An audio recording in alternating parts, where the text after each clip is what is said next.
Eh bien, bonjour à toutes et à tous. On se retrouve pour ce 5e et dernier épisode de Frame to Frame. Et je ne suis évidemment pas en mauvaise compagnie. Comme toujours, je suis avec un excellent animateur, The Animator, monsieur Vincent Chansard. Comment est-ce que tu vas, monsieur? Hello. Ouais, ça va, en manque de sommeil, mais vivant. Et je Comme pense que c'est d'habitude, en vrai, l'important. le manque de sommeil. Comme d'habitude, bon, ça dépend des périodes. Il y a quand même des périodes où j'arrive à survivre, mais là, effectivement, c'est vrai que c'est un peu compliqué quand même. Évidemment, je remercie, comme toujours, ADN de sponsoriser ce live et ce dernier live. Évidemment, pour ceux qui ne connaissent pas, ADN, c'est une plateforme de streaming SVOD française qui vous permet, avec un catalogue riche de plus de 650 animés, de regarder par exemple One Piece, Dragon Ball ou encore Naruto, Black Clover. Mais il n'y a pas que ça, évidemment. Il y en a 650 autres, dont par exemple Utena, Sangatsu no Lion ou Yona, la princesse de l'aube, par exemple. Merci encore à ADN. Leur abonnement fait que c'est dégressif, c'est-à-dire que votre premier abonnement à 6,99€, plus vous êtes abonné, moins vous payez à la fin avec 4,79€ pour, du coup, au bout d'un an. Merci encore ADN et on peut repartir sur l'interview. Bonjour, rebonjour. Est-ce que la question la plus tapine qu'on pourrait te poser, c'est est-ce que tu peux te présenter? Oui, bonjour, je m'appelle Vincent, je suis animateur et storyboarder français et je bosse surtout pour le Japon, notamment pour le studio Toei à Tokyo. Merci beaucoup. Est-ce que tu pourrais un peu nous parler de comment t'es venu cette envie d'être animateur, mais avant ça, de vraiment... Qu'est-ce qui t'a fait être bercé là-dedans? Et de bercer là-dedans, je sais pas si je dirais que j'ai été bercé là-dedans parce que moi, à la base de base, j'étais vraiment un Disney Kids. En fait, genre, on avait toutes les VHS, nos parents ils nous avaient acheté tous les vieux Disney en 2D. Et du coup, moi et mes sœurs, on matait ça en replay tous les soirs, après les devoirs, après l'école, avant de dîner. Et en fait, les animés, la première fois que j'en ai vu, genre, c'était chez mes grands-parents. Parce que voilà, ils voulaient être tranquilles, du coup, ils nous mettaient devant la télé, et comme ça, ils n'avaient pas à nous gérer, ce qui était en fait plutôt smart. Et du coup, bah, c'était tout ce qui était Sailor Moon, Medabots, Tokyo Mew Mew, donc ce genre d'animé. Mais encore une fois, la plupart des trucs que je regardais à l'époque, c'était du Disney, même si effectivement, bah, ces trucs que j'avais vus chez mes grands-parents, ça m'a marqué plus que je ne me rendais compte à l'époque. Et après, bah voilà, j'ai fait ma vie, quoi. J'étais à l'école, au collège, je savais pas du tout ce que je voulais faire. T'avais des passions à ce moment-là ou qui étaient un peu plus distinctes et pas Non. forcément en rapport avec le dessin? Par exemple, Dorian, J'avais. il était freestyler de foot. Eh ben, c'est effectivement une histoire très intéressante pour Dorian, mais moi, pour le coup, je n'avais rien. Je Rien. n'avais rien. J'étais vraiment, genre, j'ai fait un peu de boxe, mais bon, c'est pas vraiment une personnalité, quoi, faire de la Ouais. boxe. J'existais. J'étais vraiment pas bon à l'école et j'avais pas vraiment de passion. Tes parents, ils étaient pas non plus très dans l'artistique ou des choses comme ça, personne de ta famille? Absolument pas. Personne dans ma famille n'était dans l'art du tout, ni mes sœurs d'ailleurs. Et en fait, j'ai commencé à lire des mangas en genre début, milieu collège, comme beaucoup de personnes. Hein. Et en arrivant au lycée, bah, j'étais en mode, bon, là, il est peut-être temps de décider quoi faire. Bah, j'aime les mangas, je vais devenir mangaka, n'est-ce pas? Bien sûr, ben, il n'y a pas vraiment de voie, on va dire, pour devenir mangaka en France. Donc j'ai fait une prépa en art appliqué, somme toute extrêmement classique, qui ne m'a vraiment pas plu. C'est pas pour être en mode l'art appliqué, c'est pas bien. Hein. Bien sûr, je respecte tous mes camarades qui étaient dedans, mais moi, par rapport à ce que j'aimais, en fait, je faisais des trucs qui étaient très illustratifs, qui étaient très typés manga, et du coup, bah forcément, c'est pas du tout ce qui intéressait les professeurs, ce qui intéressait les gens dans cette filière. Mais la chance que j'ai eue, c'est qu'il y avait genre 3 journées de découverte à l'animation. Ok. Et en allant là-bas, en fait, bah, j'ai rencontré des gens qui étaient vraiment, comme moi, des bons gros nerds. Genre vraiment, qui aimaient les mangas, qui aimaient les animés. Et je me suis dit, mais en fait, tous les gens qui sont comme moi, c'est là qu'ils sont. Et du coup, je me suis dit, bah, je vais tenter l'animation, voir ce que ça donne. Enfin, je vais tester le monde de l'animation, parce qu'au début, je me voyais pas vraiment faire animateur, c'est-à-dire je me voyais pas vraiment animer les personnages encore et encore. Moi, forcément, au début, comme toutes les personnes, comme énormément de personnes qui commencent, je dessinais surtout des personnages, je dessinais plein de personnages. Souvent, la plupart des gens commencent par ça. Et du coup, au début, je me disais, bah, le plus naturel pour moi, c'est de faire du chara design. Mais en fait, j'étais éclaté au sol. Et en fait, au bout de 2 ans à essayer de faire du chara design et à me rendre compte que je puais mes grands morts, ben, je me suis dit, bon, il est peut-être temps de bifurquer sur autre chose. Et après 2 ans, j'ai été accepté dans une école qui s'appelle Georges Méliès. Et là-bas, les gens avec qui je me suis lié d'amitié, avec qui j'ai vraiment fraternisé, on avait une sorte de petit groupe de quelques potes et on n'avait pas vraiment d'animateur attitré. Et je me suis dit, bah, je vais tenter de me mettre vraiment à fond dans l'animation. Et en fait, j'ai vraiment kiffé, ça allait bien avec la façon dont mon cerveau fonctionne. J'arrivais à avoir vraiment le focus pour faire 50 pauses d'affilée. Ah oui, t'as vraiment eu un déclic à un moment où vraiment tu t'es dit, ok, je suis capable de faire ça. Ouais, ouais, je me souviens. Bah, en fait, voilà, avant Georges Méliès, donc j'ai fait 2 années de prépa, une en art appliqué et une en animation. Et j'étais vraiment en mode, ouais, je vais être comme Nicolas Marley. C'est un gros. C'était typiquement le lead character design et développement sur Kung Fu Panda. Mhm. Donc il fait vraiment des trucs qui sont absolument magnifiques. J'aimais beaucoup et j'étais en mode, ah, je vais être comme lui, je vais être comme lui. Ouais, du coup, tu étais toujours côté plus Disney américain, tout ça, Complètement. que japonais. Est-ce que à ce moment-là, même, Complètement. tu te disais que tu pouvais travailler pour le Japon? Non, je me suis jamais dit que je pouvais bosser pour le. Même à Gobelin, même genre quelques mois avant que Shingo Yamashita-san me contacte, c'était donc mon premier boulot dans la Japanimation, je ne me suis pas un moment dit. Ouais, ouais, je pourrais bosser pour le Japon. Genre, je me suis toujours dit, parce que c'est lié à plusieurs choses. C'est lié déjà au fait que, bah, bien sûr, à Gobelin, en tout cas à l'époque, il ne t'orientait pas du tout vers le fait de bosser pour le Japon. Et aussi juste le fait que bah, t'entends parler des conditions de travail et t'es en mode, mais c'est pas un Ouais. futur en fait. Genre, j'ai pas envie de mourir hein, en fait. Genre, dormir c'est quand même cool, tu vois. Ah, là, tu le fais bien, là, tu dors. Exactement, tu vois, je vis selon les règles que je me suis imposées. Je suis vraiment 100% raccord avec mon but de l'époque, ça c'est certain. Et du coup, avec Georges Méliès, t'as fait qu'une seule année à Georges Méliès, où t'as rencontré d'ailleurs Julien Corté. Exactement. Et après, Exactement. t'as quitté Georges Méliès parce qu'au départ, t'avais raté le concours de Gobelin. Bah, j'ai raté, je sais plus combien d'années, mais genre j'ai raté depuis ma première année en art appliqué. C'est simple, chaque année je tentais MK, Gobelin, Pivot. Je crois que j'ai l'atelier. Genre je présentais quasiment, tu vois, toutes les grosses écoles de France. Je les ai toutes ratées pendant plusieurs années. Ce qui est vraiment qui montre à quel point j'étais éclaté au sol artistiquement, tu vois. Mais finalement, après la deuxième année, après ma deuxième année de prépa, j'avais aucune école. Et la directrice de l'atelier de Sèvres, qui était là où je faisais ma prépa animation à l'époque, m'a un peu rencardé auprès de Franck, qui est le directeur de Georges Méliès.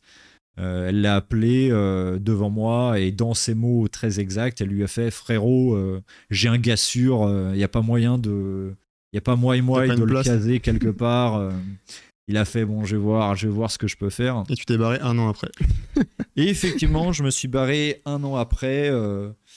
En fait, ce qui est intéressant, c'est que quand je suis arrivé à Georges Méliès, forcément, j'étais pas très heureux de n'avoir été pris dans aucune école et d'être un peu la pièce rapportée, d'avoir eu une école juste parce que quelqu'un m'a pistonné, quoi. C'est Ouais, pas très agréable. Je suis arrivé vraiment, j'étais en dépression, j'étais en mode, décourageant, quoi. je suis nul, ouais. Et en fait, les gens que j'ai rencontrés à Georges Méliès, genre les autres élèves, genre vraiment m'ont fait oublier toutes ces histoires. Et en fait, bah, Julien, Il y avait Clément, il y avait Kevin, enfin bref, tous les potes, Manon, Chloé, tous les potes que j'ai rencontrés là-bas. En fait, au bout de quelques mois, j'avais complètement oublié, tu vois, cette mentalité de purée. Ça fait des années que je tente les concours, ça fait 2-3 ans que je tente tous les concours, je les rate tous. Et en fait, je m'en suis en fait battu les couilles au bout de quelques mois. J'étais en mode, Méliès, c'est très bien, les gens, ils sont trop sympas. Bon, ce qu'on fait, c'est pas le plus ouf, mais au moins, on s'amuse. Il y a une bonne Et cohésion d'équipe, etc., quoi. exactement, et c'était ça l'important. Et ça t'a pas fait hésiter, ça, le fait de partir au Gobelin un an après? Effectivement, en fait, ce qu'il faut savoir, c'est que le concours de Gobelin, à l'époque en tout cas, genre pour le présenter, il faut le demander genre bien en avance. Donc, genre au début de ma scolarité à Méliès, où j'étais encore un peu en dépression, j'étais en mode ouais, je vais retenter Gobelin, blablabla. Et en fait, au moment où le concours est arrivé, en fait, je commençais à être dans la phase où je commençais un peu à m'en battre les couilles. Je me disais, je finis Georges Méliès, je finis ma scolarité à Georges Méliès et on va bosser et puis voilà. Et je pense que ça a beaucoup joué dans ce qui a fait que j'ai eu l'école en fait. C'est que je suis arrivé au concours, je m'en battais un peu Ouais, les t'es couilles. décontracté, quoi. C'est ça, je me suis dit, je le tente, je fais ce que je veux. Ils te demandent quoi comme épreuve là-bas? Alors à l'époque, ça a beaucoup, beaucoup, beaucoup changé. Mais à l'époque, en tout cas, il y avait 2 épreuves. Une épreuve qui était écrite, qui était sur table. Ils avaient une grande salle avec plein de petites tables qui étaient vraiment moins d'un mètre. Comme au bac. Vraiment, c'était ce genre d'ambiance. Et genre, je crois, t'avais 3h30 le matin, 3h30 l'après-midi, ou peut-être 4h30, je sais plus. Mais t'avais un truc comme ça, où le matin, t'avais un personnage, un décor. Souvent, il fallait faire un truc genre dessiner la contre-champ du décor et ensuite dessiner les poses clés du personnage qui fait un truc dans le décor.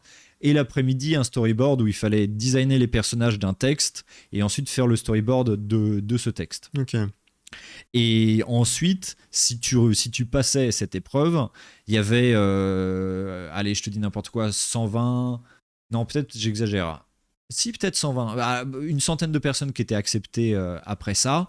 Et après, il y avait un jury et il prenait 25 personnes, un entretien en face à face. Et moi, je me souviens que effectivement, une question qu'ils m'ont posée à la fin de mon jury en oral, c'est si vous n'avez pas Gobelin, qu'est-ce que vous faites? Et je leur ai répondu sans réfléchir, je retourne à Georges Méliès et je finis ma scolarité à Méliès. Et ils m'ont pris, donc j'imagine que c'était la bonne réponse. Et effectivement, il y a eu quelques peut-être semaines où Julien s'en souviendra, mais j'étais en mode, qu'est-ce que je fais? Est-ce que je repars pour 4 ans de scolarité? Parce que là, quand même, j'avais fait 2 années de prépa. J'avais fait, du coup, la 2e année à Georges Méliès. J'avais fait déjà 3 ans. J'étais en mode, est-ce que j'ai envie de repartir pour 4 ans d'études en plus? Et surtout de laisser tous mes potes que je me suis fait à Georges Méliès pour aller rencontrer de nouveaux gens, des gens. Sociabilisé. Ouais, j'étais en mode, est-ce que je veux faire ça? Et finalement, j'ai dit oui. Je me suis dit, c'est un temps que je vais pouvoir utiliser pour me consacrer à moi, pour me consacrer à progresser là où je veux progresser, faire des trucs de mon côté. Parce que, aussi, entre guillemets, l'avantage d'avoir fait, genre, à l'époque, 2 prépas, une école, et d'entendre un peu les retours de mes potes qui étaient acceptés à Gobelin, c'est que je me suis vite rendu compte qu'en fait, les écoles, c'est pas ça qui allait me faire step up en termes de niveau. Et que du coup, aller à l'école, ça veut juste dire avoir du temps où il n'y a pas à réfléchir au boulot, où il n'y a pas à avoir de pression externe, et où je peux juste me focus sur moi, sur le fait de produire, le fait de tester, le fait de faire ce que j'ai envie de faire pour devenir meilleur à ça. Et du coup, c'est un peu dans cette mentalité que je me suis dit, très bien, au lieu d'avoir 2 ans à Georges Méliès jusqu'au moment où je sors de l'école, je vais avoir 4 ans où je peux vraiment juste me focus sur moi, sur les capacités que je veux obtenir et juste faire des travaux dans mon coin en dehors de l'école sans avoir à me préoccuper d'un employeur, sans avoir à me préoccuper de tous les trucs qui font que le boulot est le boulot, quoi. Et est-ce qu'avant d'aller au Gobelin, tu savais que pendant un an, t'allais aller en Californie pour faire un an d'études là-bas, non? Non. Tu le sais pas ça? Mais comment ça s'est passé? Alors l'échange avec ColorArts qui se fait du coup en dernière année de Gobelin. Alors encore une fois, ça a beaucoup changé. Je crois que maintenant c'est en 3e année de Gobelin. Mais à l'époque, c'était un truc qui était en dernière année, donc la 4e année. Et encore avant, quand Gobelin était en 3 ans, c'était la 3e année. En gros, la dernière année de quasiment toutes les écoles d'animation, c'est faire un film de fin d'études. Souvent, en France, on le fait en équipe. CalArts est un peu unique dans le sens où, et même les écoles en Amérique, ils ont tendance à faire en sorte que chaque élève fait un film par lui, par elle-même. Et du coup, l'élève de Gobelin qui part à CalArts en dernière année, souvent se retrouve à faire un film tout seul également. Ok. Moi, dans ma tête, quand je suis arrivé en première année, j'étais en mode l'échange à CalArts, il est infaisable, tout le monde va vouloir le faire. Tout le monde va vouloir le faire. Et moi, je me sens pas plus intéressant qu'un autre, donc je vois pas pourquoi il me sélectionnerait. Surtout que je commençais, tu vois, à avoir un, un profil un peu plus typé technicien, animateur, storyboarder. Là où CalArts, tu vois, je pense, ils sont un peu plus dans la réalisation, Ok. dans la direction, tu vois, et c'est raccord avec le fait qu'ils fassent en sorte que chaque élève fasse son film chaque année. Mais du coup, c'était sur concours ou bien c'était avec un portfolio? C'était entretien. Dans Ah oui, 3e année, ok. en fin de 3e année, on a eu un entretien avec les profs un peu principaux de CalArts, En anglais? en anglais, effectivement. Et genre, on parlait un peu avec eux, on parlait de ce qu'on aimait, de ce qu'on voulait faire. Et genre, ils nous posaient des questions un peu génériques. Genre, il y a un prof qui m'avait posé la question mais pourquoi vos films vous voulez faire en animation Je me souviens que je lui ai répondu je trouve que cette question elle est un peu conne parce que juste c'est ce que j'aime et puis voilà, c'est tout. Il n'y a pas à philosopher là-dessus, quoi. Ah ouais, et j'ai sorti un gros blanc quand j'ai dit ça. Il a fait j'aimerais que tu réfléchisses encore à cette réponse, s'il te plaît. Et il m'a dit ça en anglais. C'était un prof de nu très, très sympa que j'ai rencontré après quand j'y étais. Mais spoiler, je pense toujours la même chose par rapport à cette question. Mais, Il n'a pas réfléchi à la question, du coup. mais en tout cas, mais il se trouve que pas de chance pour ce prof, c'est que on n'était que 2 à l'avoir demandé. Et comme ils avaient que 2 places, Wow. manque de bol pour eux, ils n'ont pas pu me refuser de toute façon. Ne faites jamais ça, hein, by the way. Hein. Genre, Pendant cette période aussi à Gobelin, t'as fait beaucoup, t'as publié pas mal de choses sur Tumblr, notamment des fan-animes de Kimetsu ou de MHA. Euh, Kimetsu, c'était un peu après, non? Peut-être, ouais. Bon, en tout cas, Je j'ai posté des fanarts. Ouais, bien sûr. mais parce que je pensais du coup surtout à MHA, Hmm. que du coup on peut montrer la fan animation. Mais Tout de suite. t'as t'as ce truc où tu le faisais pendant ton temps libre. Ouais. C'était genre vraiment pas des exos qu'on te demandait à faire. L'idée, c'est que, en fait, mes potes qui avaient été acceptés à Gobelin, ils me disaient l'école, elle est ok, tu vois. Alors, certes, peut-être qu'elle est un peu mieux que les autres, mais bon, ça veut juste dire que les autres sont bullshit, quoi. Mais l'école, elle est ok, mais clairement, t'apprends pas grand-chose, en fait. Et du coup, j'y suis allé avec cette mentalité en mode, l'école, bien sûr, tu vois, si elle me donne des trucs trop cool, mais il faut que j'apprenne par moi-même, il faut que j'apprenne de mon temps. Genre, je sais ce que je veux faire, je sais ce que j'aime, je sais quelles sont les lacunes que j'ai. Et du coup, je vais juste bosser pour les combler, en fait. Hmm. Je vais bosser dans cette direction. Et je savais que un des trucs qui me manquait très clairement à l'époque, c'était la qualité du dessin. Genre, enfin, même aujourd'hui, je suis en fait pas un très bon dessinateur. Je pense que je suis un meilleur animateur que je ne suis un dessinateur. Ça, c'est une philosophie que Benjamin Faure il nous expliquait aussi. Il disait qu'il y avait une différence entre un bon dessinateur pour l'animation et un très bon animateur. Complètement. Après, ça dépend de ce qu'on chacun recherche. Et encore une fois, ça dépend de la définition de chacun. Parce que, bien entendu, quand je dis que moi je suis un mauvais dessinateur, c'est par rapport à moi, mes exigences personnelles, tu vois. Mais genre, chaque personne a une idée de ce qu'est un bon animateur, ce qu'est un bon dessinateur. Et je suis sûr que si tu mets genre 5 artistes enfin 5 animateurs dans une pièce, que tu leur montres 10 portfolios et que tu leur demandes de classer lesquels sont bons en dessin, lesquels sont moins bons, je suis sûr que tu auras des réponses Totalement différentes. complètement différentes. Donc ce qui est important, c'est, tu vois, juste de se comprendre soi-même et d'être juste et exigeant par rapport à ses propres lacunes et ses ambitions personnelles. Est-ce qu'à partir de ce moment-là, avec les fans animations que tu faisais, tu avais déjà un peu des références de noms plutôt cette fois-ci japonais, comme des Naoki Kobayashi ou des choses comme ça? Ouais, bien sûr. Bah, un truc dont moi je parle souvent, c'est que à l'époque, à Gobelin, en fait, enfin à Gobelin ou peu importe dans les écoles d'anime, on n'avait pas non plus trop tendance à regarder, en France en tout cas, et en Amérique aussi c'est assez le cas, on n'avait pas trop tendance à regarder trop ce qui se faisait au Japon, parce qu'encore une fois, on était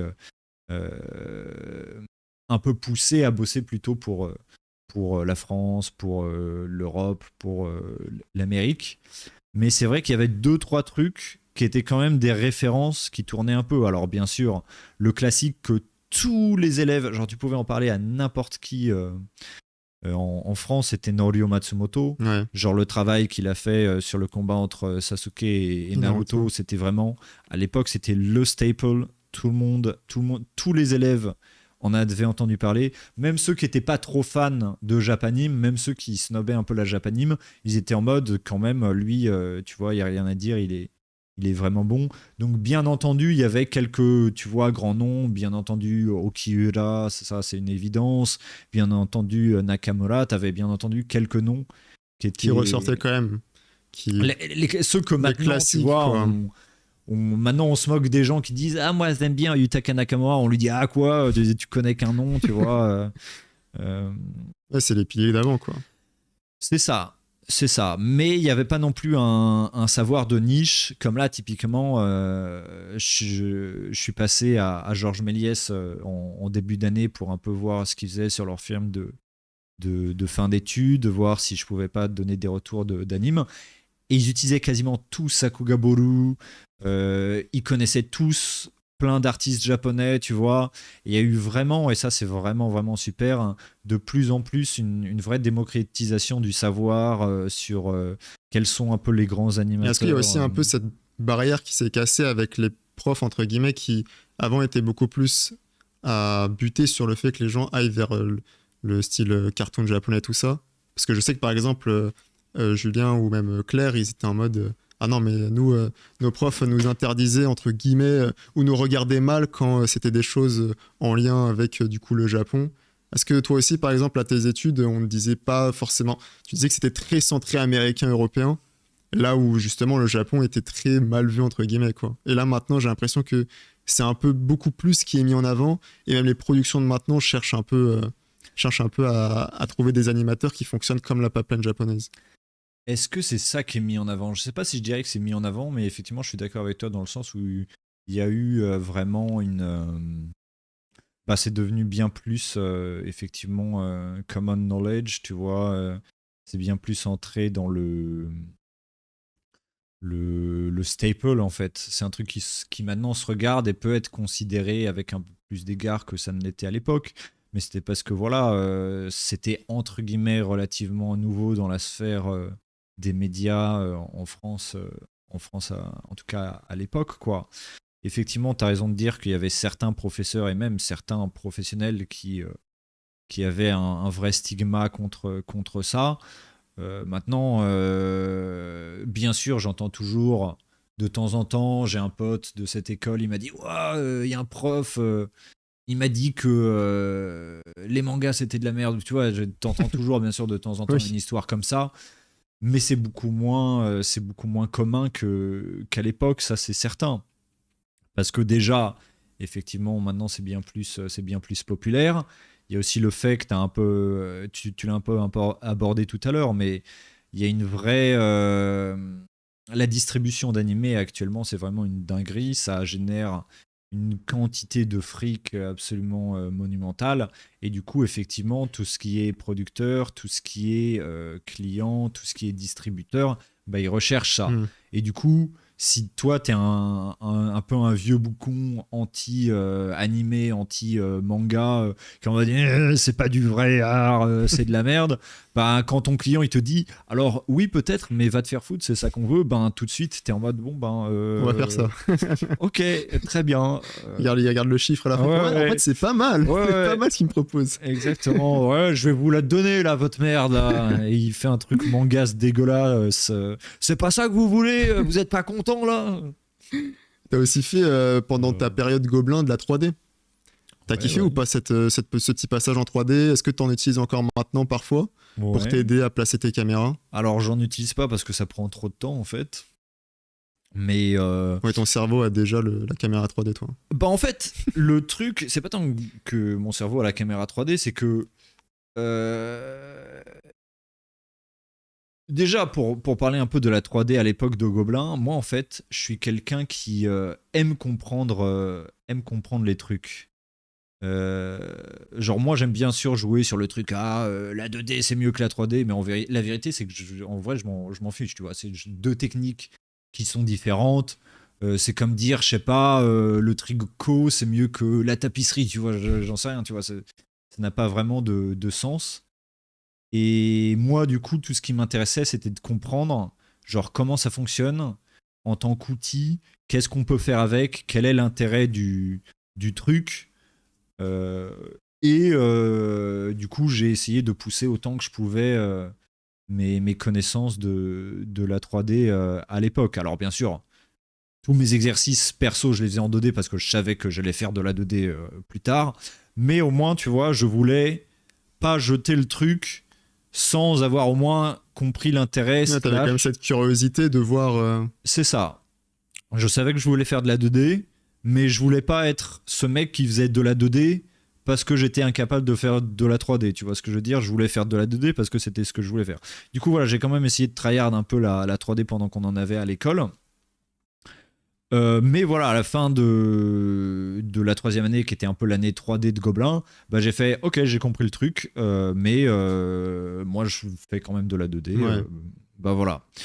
Et en fait, ce dont je me suis rendu compte, c'est que, ben, en fait, quand tu fais tout en 2D et que tu as l'habitude de tout faire en 2D, genre, en fait, c'est juste plus rapide de tout faire, de tout faire en 2D parce que De te poser souvent, les idées, tout ça, quoi. j'en discutais avec certains de mes collègues de classe qui, eux, faisaient de la 3D. Ils me disaient, mais regarde, genre, tu peux poser des pylônes, tu vois, mettre une caméra, et comme ça, tu as toute une base 3D, et genre, moi, je le faisais, tu vois. Eux, tu vois, peut-être qu'ils le faisaient super rapidement, mais moi, même en connaissant la 3D, le temps que je le fasse, allez, je perdais peut-être 20-30 minutes, alors que tu m'ouvrais un logiciel de 2D, en 5 minutes, je te le posais en ref, et il n'y avait plus qu'à cleaner, en fait. Est-ce que toi, tu penses que beaucoup de gens peuvent faire ça? Non, c'est propre à moi, c'est propre à la façon dont je bosse. Et c'est pour ça que, comme je le disais tout à l'heure, l'important en tant qu'artiste, c'est comprendre ce qui fonctionne avec soi-même, se comprendre soi-même, comprendre les outils qu'on utilise et bien connaître les outils qu'on utilise. Et effectivement, ben, moi, par rapport à mon process, par rapport à la façon dont je fais les choses, ben, en fait, faire de la 3D, ça prend trop de temps. Et du coup, c'est bien plus rapide de juste tout dessiner. Je me suis rendu compte que souvent, quand on essaie, quand il y a un truc qui paraît difficile et qu'on essaie de trouver des moyens pour éviter de le faire, on perd souvent plus de temps à chercher un truc pour éviter de le faire que de juste le faire directement soi-même. Ok, ouais, c'est un peu cette barrière que les gens ils se mettent aussi, c'est penser à ce que je vais y arriver. Et au final, vaut mieux se lancer sans savoir si tu vas le réussir. Et comme ça, au moins, tu testes et si ça passe, bah, tu te prouves à toi-même que t'avais pu. C'était juste une barrière mentale, quoi. Au pire, c'est de l'apprentissage. Au pire, le pire qui peut se passer, c'est t'apprends. Et la fois d'après, tu le fais plus efficacement. Est-ce que toi, encore aujourd'hui, tu continues à faire des exercices comme du new et des choses comme ça? Ah, ce serait mon rêve, mais j'ai pas le temps. Il faudrait, dans un monde idéal, j'en parlais avec Verkriek parce que lui, il faisait ça et je trouvais que c'était très smart. C'est genre, tu t'accordes 1 heure, 2 heures par jour où juste, tu vois, tu regardes des bons dessins d'illustrateurs, où tu fais du modèle vivant, ou bref, tu essaies d'avoir un peu de dessin tous les jours. Parce que ça, tu vois, te dire, voilà, chaque jour, je bosse un peu juste mon dessin, ou la morpho, ou peu importe, quoi que ce soit, ça fait vraiment, c'est sûr, tu vois, ça fait naturellement progresser. Et bien sûr, tu vois, je me sens progresser quand même en dessin juste à cause du volume de travail que je fais en animation. Forcément, je progresse, ça, il n'y a pas de doute. Mais je pense que je progresse pas nécessairement dans tous les trucs que j'aimerais progresser. Et voilà, je l'ai dit tout à l'heure. Un des trucs dans lequel moi, personnellement, en tant qu'artiste, j'ai encore envie de progresser, c'est vraiment la qualité de mon dessin. Je pense que je peux faire mieux et je pense que je peux me trouver un truc plus unique en termes de traits. Je me cherche encore un peu là-dedans. Et du coup, j'aimerais, si à un moment j'ai un peu plus de temps, ajouter, tu vois, un petit temps tous les jours de 1 heure, 2 heures où vraiment je fais vraiment du dessin, quoi. Je dessine pas pour l'animation, mais vraiment je travaille mon dessin, quoi. Ce serait sympa, quoi, si à un moment j'ai un peu de temps pour faire ça. Ok, en parlant de volume, ça me fait penser, du coup, en 2019, t'es diplômé, du coup, des Gobelins, t'as fait ton film de fin d'études, et moi, un truc que j'ai remarqué, c'est le, le grain que t'as mis, du coup, à la photographie, parce que c'est toi qui as tout fait de A à Z, comme tu le disais. T'as eu de l'aide de certaines personnes pour quelques Yep. plans de séquences, Yep. mais est-ce que à ce moment-là, t'avais des inspirations en termes de réalisation ou des choses comme ça? Ben pour ce film, qui est un film un peu, voilà, et qui se veut un film un peu historique, je me suis inspiré de beaucoup d'illustrations de, voilà, des années 1800, etc., qui ont en fait un grain effectivement un peu abîmé, qui vient souvent du papier qu'ils utilisaient, des outils qu'ils utilisaient. Genre, je me suis inspiré d'images, d'illustrations pour les journaux de l'époque, où pareil, tu avais un peu ce grain qui était lié au papier, au papier journaux. Et du coup, je me suis dit que c'était intéressant d'utiliser un peu ce genre de rendu, avoir une palette un peu délavée. De toute façon, si vous cherchez tout ce qui est illustration sur voilà, l'hôtel de ville en feu, souvent vous allez trouver pas mal des illustrations qui m'ont servi de référence pour ce film, qui sont effectivement, voilà, des trucs dans ces espèces de teints un peu bleu désaturé avec des roses très saumon, etc. Et pas mal de teintes, voilà, très, très dessat, avec juste un ou deux réaux de couleurs qui viennent, qui viennent renforcer un peu Ça t'a pris un an à la faire? la compo. Ça m'a pris effectivement 1 an pour faire ce film en entier, Et du coup, effectivement. en même temps de faire ça, en janvier, vous êtes lancé un défi avec Julien et un autre collègue pour faire une fan animation de Nier Automata. Alors surtout en début d'année, j'ai eu Shingo Yamashita, le truc de League of Legends. Mhm. En même temps, effectivement, j'ai fait le tribute de Nier Automata avec Julien. Et en même temps, j'avais le storyboard du film The Witcher Nightmare of the Wolf par Studio Mir. Je faisais le board du combat final. Et effectivement, j'ai fait tout ça en même temps. Et Et j'ai pas la beaucoup charge dormi, mentale, oui. tout ça, c'était dur, Oui, très dur. oui, c'était très dur. Bah voilà, hein, j'ai vraiment, vraiment pas beaucoup dormi cette année. Parce que voilà, tomber les 7 minutes 30 de film, plus tomber, je sais plus combien, on avait combien sur Nier Automata? On avait 1 minute, un truc comme ça. On était censé faire 30 secondes, on a fini par faire genre, je crois, 45. Après, pour la dernière séquence de la botte, ça a été quand même pas mal relayé et pas mal apprécié. Comment tu t'es dit, je vais faire cette botte comme ça?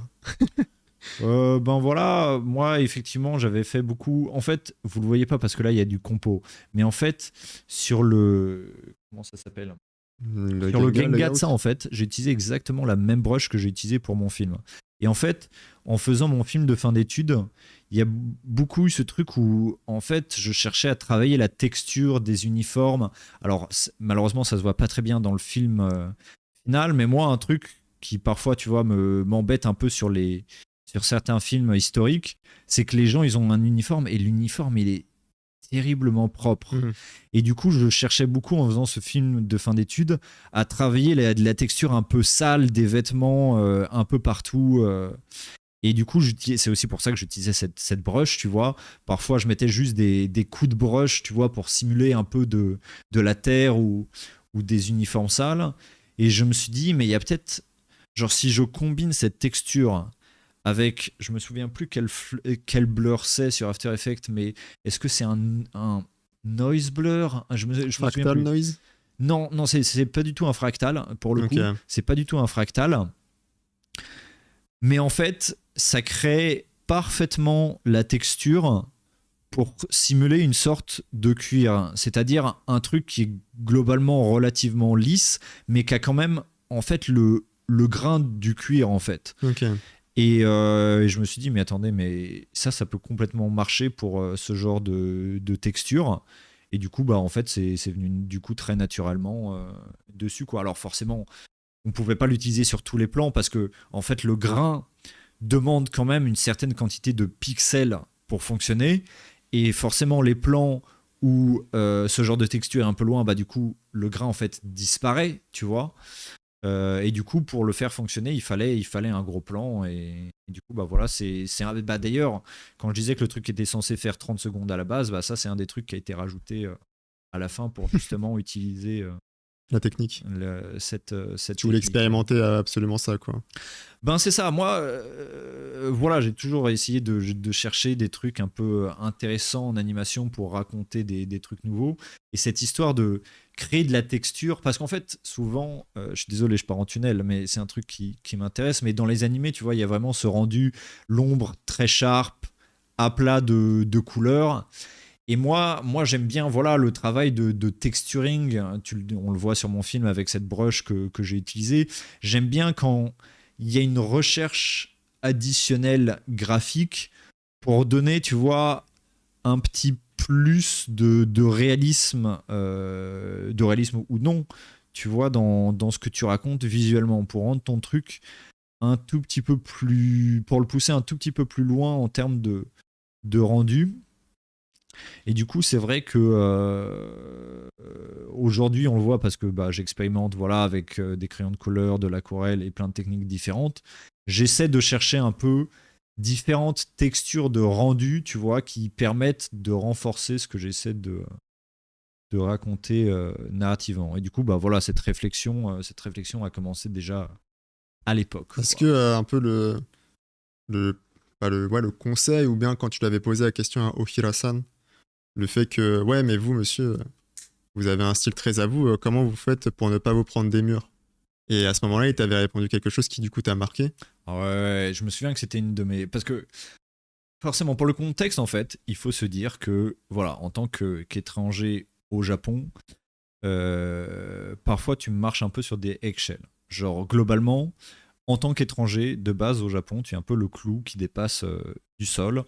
Et beaucoup de personnes vont être ravies de pouvoir taper sur ce clou à n'importe quel moment. Alors, bien sûr, pas tous, ça dépend des studios, ça dépend des endroits. Bien sûr, il y a plein de nuances à apporter à ce propos.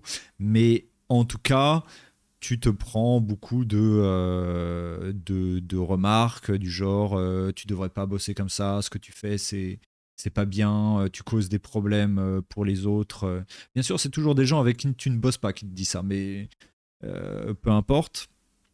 Et du coup, bah, je me suis dit, j'ai fait, tu vois, le travail de partir du principe que ces critiques, tu vois, que je recevais en tant qu'étranger qui bossait pour le Japon et qui bossait avec un style et une façon de bosser qui est quand même particulière, tu vois, qui est plutôt orienté full anime, qui du coup demande beaucoup de dessins, qui demande beaucoup de ressources et qui est difficile, bien entendu, pour les studios à exécuter. Je me suis dit, je vais partir du principe que ces critiques que je reçois sont intellectuellement honnêtes et je vais faire la démarche d'aller voir les artistes qui sont au-dessus de moi, qui sont des artistes qui se sont imposés dans l'industrie. Je vais aussi aller voir mes employeurs, les gens avec qui je bosse, et je vais un peu creuser la question, je vais voir ce qu'il en est. Est-ce que effectivement ces critiques sont effectivement justes ou pas? Et du coup, bah, c'est un truc c'est une question que j'ai faite bien sûr à Oira-san, mais j'en ai parlé aussi à Ota-san, j'ai parlé à tous mes collègues de Toei de ça. Et du coup, quand j'ai été voir Oira-san et je lui ai dit, bah, Oira-san, votre travail, voilà, est-ce que vous avez déjà eu des gens qui, quand vous commenciez, critiquaient ce que vous faisiez, qui disaient que ce que vous faisiez, c'était pas bien, ça causait des problèmes, qu'il fallait que vous vous rangiez dans le rang et que vous vous conformiez à ce que faisaient les autres.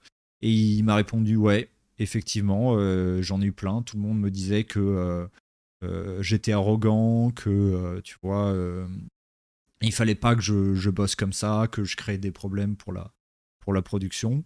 Mais j'ai eu confiance en moi et j'ai eu confiance en ma vision.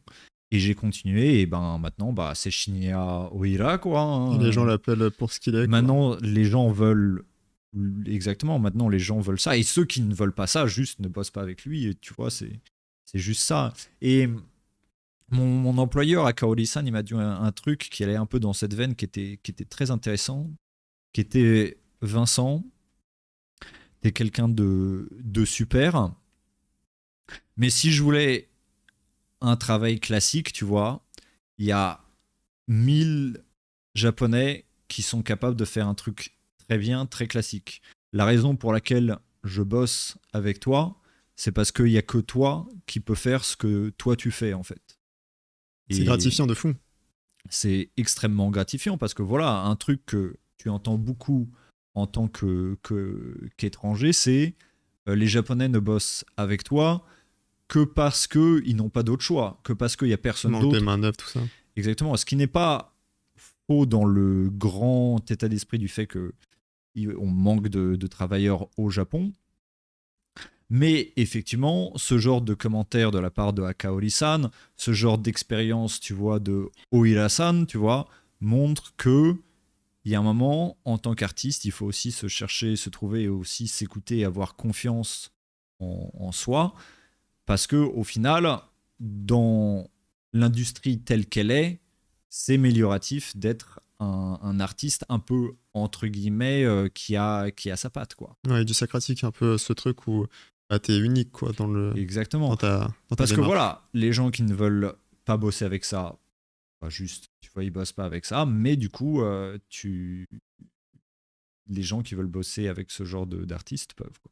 Mais du coup, toi, avant, là on va revenir bien au début, avant d'avoir ce step et cette manière de faire et d'être appelé, il a bien fallu que tu commences quelque part et du coup, tu l'as mentionné, tu as travaillé du coup directement avec Shingo Yamashita, donc très grand réalisateur. C'est marrant comme phrase. Il a bien fallu commencer quelque part. Du coup, t'as bossé avec Shingo Yamashita. Oui, du mais coup. c'est ça le truc. Genre, c'est- Et pourtant, tu as commencé avec ça. Ouais. De ce que je sais, c'est Yoshihiro Watanabe qui t'avait contacté à l'époque. Tout à fait. Lui qui Watanabe, parle ça. anglais, est-ce qu'il t'a Il contacté en parle anglais? très bien. Ouais, il m'a contacté en anglais. Ouais, il parle très bien en anglais parce qu'il a étudié. Il m'avait dit qu'il avait étudié en Amérique. Je me souviens plus exactement. Mais effectivement, il est très, très, très à l'aise avec l'anglais. Et du coup, c'était lui qui faisait un peu la relation entre l'équipe, Seki-san, qui était aussi le lead animateur, et du coup, Mashita-san, qui était le directeur. Du coup, tu as un peu ce truc où, vu que tu publiais déjà tes travaux sur Internet, Shingo Yamashita, qui vient quand même un peu de cette génération du web, tout ça, bah, il a su et réussi à te faire confiance. Et du coup, c'est comme ça que tu as pu arriver sur le projet.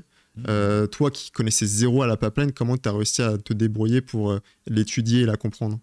Est-ce que tu as eu des murs qui t'ont dit, attends, mais du coup là c'est pas bon et tu t'es fait retake, des choses comme ça? Ouais, alors sur ce truc de Yamashita-san, alors effectivement, il m'a dit un truc qui, je pense, m'a un peu embrouillé. Enfin, non, pas embrouillé, j'exagère, mais en gros, ce plan du board, c'était le seul plan du board où il m'a dit j'ai fait un truc, mais je sais pas trop quoi. Tu peux tout changer au board, il n'y a pas de souci. Et aujourd'hui, j'aborderais ça, tu vois, de manière très Ouais, mais là pragmatique. dans le contexte actuel, Mais quand c'était, il faut pas oublier que c'était mon premier boulot pour le Japon, je n'avais pas, tu vois, la maturité artistique et l'expérience que j'ai à l'époque, donc j'ai été en mode donc j'ai fait un truc qui est, je crois que je l'ai regardé il y a pas longtemps, qui était ok, mais effectivement, je pense pas ouf. Et c'est du une coup, journée, normalement la régie elle peut mettre l'extrait. bah ensuite il y aura forcément Bon là c'est pas tout ça, toi c'est effectivement, la séquence de fin, c'est ça? ça C'est le c'est dernier cut. Weilin, ça c'est Geze, ça c'était Jaylin, Arden. Ça, c'était Ryu Nakayama, et ça, c'est moi, Ouais, effectivement. la toute l'aveugle, dernière. là. Avec le dragon et ses 10 millions d'écailles qu'on voit à peine. Ah ouais, alors, Une purée, horreur. le dragon. Oh, je sais plus, je crois qu'une frame m'avait pris. Alors aussi, j'étais pas très rapide en dessin à l'époque, enfin, en tout cas, pas autant que maintenant, mais une frame entière avec toutes les ombres, toutes les lights me prenait 7 heures. Voilà. Est-ce que ce projet, il t'a un peu aussi aidé Hmm. avec du coup le projet Nier qui est arrivé juste après? Ouais, dans le sens où chaque expérience, tu vois, c'est de l'XP, donc chaque expérience te fait step up. Donc ouais, en soi, j'imagine Ok. que ça a aidé, c'est sûr. Ensuite, pendant quelques temps, t'as pas forcément travaillé beaucoup avec le Japon, t'es quand même resté beaucoup en France. Avec du coup Ankama où t'as fait un stage? Ou la cachette Alors, aussi? alors, le stage en Kama, c'était en première année de Gobelin, donc Ok. c'était bien Ouais. avant. Enfin, bien avant, c'était genre 3-4 ans avant. Effectivement, quand je suis sorti de l'école, j'avais fait un stage en troisième année avant CalArts, avant mon film de fin d'études, à la cachette sur le pilot de Primal de Genndy Tartakovsky. Et ça s'était bien passé, du coup, genre pendant ma quatrième année, pendant que j'étais à CalArts. Julien Cheng, qui était l'un des trois réals de la cachette avec Oussama et Ulysse, m'avait envoyé un message en mode, dans ces termes exacts, frérot, si jamais tu viens, est-ce qu'il y a moi et moi qu'on bosse ensemble? Du coup, bah, c'était. En tant qu'élève, ça, c'est le mieux qui puisse se passer parce que l'année n'est pas finie, que tu sais que tu as déjà un job à la sortie. Donc, moi, j'étais en mode. Voilà, j'ai à nouveau répondu dans ces termes. Frérot, tu m'appelles, il n'y a pas de souci. Et du coup, bah, dès que l'année c'est fini, bah, j'ai été bosser à la cachette. En même temps, je bossais avec Inès Scheiber sur Fate Grand Fate. Order. Et voilà, et ensuite, bah, il y a eu plusieurs trucs que j'ai fait pour le Japon T'as qui. fait Gleipnir aussi, tout ça. Mais justement, moi, ce que je vais faire un peu comme parallèle, enfin, avec Julien, parce que voilà, c'est un ami, t'as un peu fait l'inverse de ce que lui a fait. Dans le Hmm. sens où lui, il a fait un peu aussi des tentatives au Japon. Et il s'est dit, ok, bon, c'est pas pour moi. Niveau deadline, niveau argent, niveau tout ce qu'il y a autour. Toi, t'as fait le contraire opposé. Toi, pourquoi, qu'est-ce qui t'a vraiment attiré du coup à vraiment aller sur des productions japonaises alors que, comme tu disais, à la fin de tes études de Gobelin, tu savais même pas que t'allais travailler pour le Hmm. Japon. Ouais, je pense qu'il y a forcément plein de trucs qui ont joué. Alors déjà, il y a le fait qu'en fait, avec le temps, je me suis rendu compte que de plus en plus, les designs des animés japonais, j'appréciais, tu vois, genre juste, j'aime les designs. Alors bien sûr, il y a plein de trucs qui se ressemblent. Bien sûr, parfois, j'aimerais qu'il y ait un peu plus de folie, tu vois, d'expérimentation avec les designs. Mais en tout cas, c'est quand même des trucs que j'apprécie beaucoup. Euh, et ensuite, il y a le fait que les productions en soi, genre la liberté que tu as sur les prods japonaises, c'est sans commune mesure avec les prods françaises ou européennes, où en fait tout est très éclaté. Genre, tu as une personne qui fait le layout personnage, une personne qui fait le layout décor, une personne qui fait le ref, une personne qui fait l'assistana. Et du coup, ça fait que, genre, quand je bossais sur Primal à la cachette, parfois il y avait des plans, j'étais en mode, c'est dur de dire que c'est mon plan, tu vois ce que je veux dire? Ce qui est pas une mauvaise chose en soi, tu vois, t'as plein de personnes qui, au contraire, préfèrent cette façon de faire, qui sont en mode, ben voilà, moi, comme ça, je me concentre juste sur le mouvement, je réfléchis à rien d'autre et ça me va très bien. Mais moi, j'avoue que j'aimais pousser plus loin la créativité. En gros, il n'y a pas que le côté technique de l'animation qui m'intéresse, il y a aussi tout le côté créatif, quoi. Et l'avantage des productions japonaises, c'est que pour le coup, c'est vraiment créatif. En tant qu'animateur, tu peux vraiment te réaliser, tu peux te challenger, tu peux te poser des questions de narration, de cadrage, de composition, ce que tu peux pas vraiment faire en France. En France, parfois, tu as des plans, tu peux te battre avec, genre vraiment, tu peux faire le mieux que tu peux, genre vraiment faire un travail d'orfèvre en tant qu'animation, mais parce que peut-être le board il est pas idéal, peut-être parce que le layout il était pas idéal, bah ton plan il sera ok en Mhm. fait. Alors ça a des avantages, ça fait en sorte que la qualité moyenne est Stable. très très équivalente, tu vois, mais du coup parfois ça manque de petites dingueries en fait. Alors, il y a des trucs très bien qui se font, hein, attention, je Oui. ne généralise pas. Mais là où au Japon, bien sûr, parfois, du coup, tu as des trucs qui sont de bien moindre qualité, mais c'est là que vraiment, parfois, tu as des plans qui sont extrêmement créatifs, qui poussent en avant l'animation, qui viennent questionner Très expérimental, tout ça, quoi. Exactement, qui questionnent le médium. Et bah forcément, en tant qu'artiste, c'est ça qui est le plus fun, quoi. Ouais, c'est vrai que du coup, à ce niveau-là, la... une des critiques aussi que Julien faisait par rapport à la pipeline française, c'est vraiment ce côté où parfois le fait de ne pas avoir son propre cadrage te fait un peu tiquer, où tu as envie de déplacer un peu la caméra, mais tu peux pas, du coup, tu es un peu dans une boîte Ah ouais. et c'est là-dedans que tu dois faire ton animation, quoi. Ah ouais. Ou Donc, alors, t'as un layered posing et il va pas du tout avec le mouvement. Et t'es en mode, ben, bien joué, je suis. Il n'y Comme avait les pas de échecs. counterplay. J'ai perdu ta dame. Ouais, exactement. GG Go Next. Du coup, après Fate, où tu as aidé Inès, t'es allé sur des projets qu'on te proposait, genre Gleipnir, on t'a juste proposé, t'as dit bah écoute, ça va me faire une expérience et t'y aller, c'est ça? Ouais, je me suis dit, c'est un test, c'est intéressant, pourquoi pas. Je vais voir ce que ça donne. Je connaissais pas du tout l'animé ou le manga. Je me suis dit, c'est une prod japonaise, je vais tester. En fait, je l'avais fait avec Inès et Fate Grand Order. Mhm. Et Gleipnir, je me suis dit, c'est une opportunité pour moi de le faire par moi-même. Est-ce que je serais capable de le faire, De gérer ça tout seul. de gérer ça seul, quoi. Et, pour l'anecdote, j'ai genre cleané un ou deux plans et genre j'ai eu une tendinite. Ah. Et l'histoire de ça est très drôle parce que je l'ai eu à cause de Dead Cells. Mais genre en fait, je dormais pas beaucoup et je bossais beaucoup. Mais je me disais, allez, je vais me prendre des pauses. Et sur les pauses, tu vois, je jouais à Dead Cells avec la main qui me sert pour dessiner. Et plus j'avais mal à ma main, plus j'étais en mode, il faut que je prenne plus de pauses, je bosse trop. Et du coup, je jouais encore plus à Dead Cells. Jusqu'à un moment où j'étais en mode, bon là, je vais me prendre une journée, je vais pas bosser. J'ai fait que jouer à Dead Cells. Et vraiment, ma main, ma tendinite, c'était vraiment C'est accentué, empiré. quoi. Genre mes doigts faisaient ça. En fait, j'avais les doigts en sautoir. En fait, j'arrivais plus à faire l'ouverture, fermeture classique des doigts. J'avais vraiment ce truc de doigt en sautoir. Et j'ai été voir ma médecin qui est spécialiste de la médecine du sport. Elle m'a dit, mais monsieur Chansard, vous êtes complètement stupide. La souris, c'est genre l'un des pires trucs que vous pouvez faire pour votre poignet. Et depuis, t'as toujours la même souris ou t'as une souris comme ça, là? Non, maintenant j'ai juste changé de main pour la souris. J'utilise cette main pour tout ce qui est T'es devenu stylet. gaucher pour la souris. Exactement, et dès que je passe à la souris, j'utilise cette main et j'ai plus jamais eu de tendinite. Ok. Donc, Et est-ce que tu t'es fait un peu, c'est les assurances, tout ça, là? non. Ouais, non, toi, ton assurance, c'était passé de main gauche. Ouais. Au pire, si la main gauche, elle fonctionne plus, bon. Ben, c'est ça, j'aurais la main gauche. Si elle marche plus, je serais dans la merde. Bah, tu peux plus CTRL V, CTRL C, CTRL Z. Voilà, Là, les raccourcis sont cuits. rip les raccourcis. Tu as aussi ensuite, du coup, travaillé sur Boruto cette fois-ci. Toi qui t'étais un peu fan ou pas de Naruto, de la licence au global? Ouais.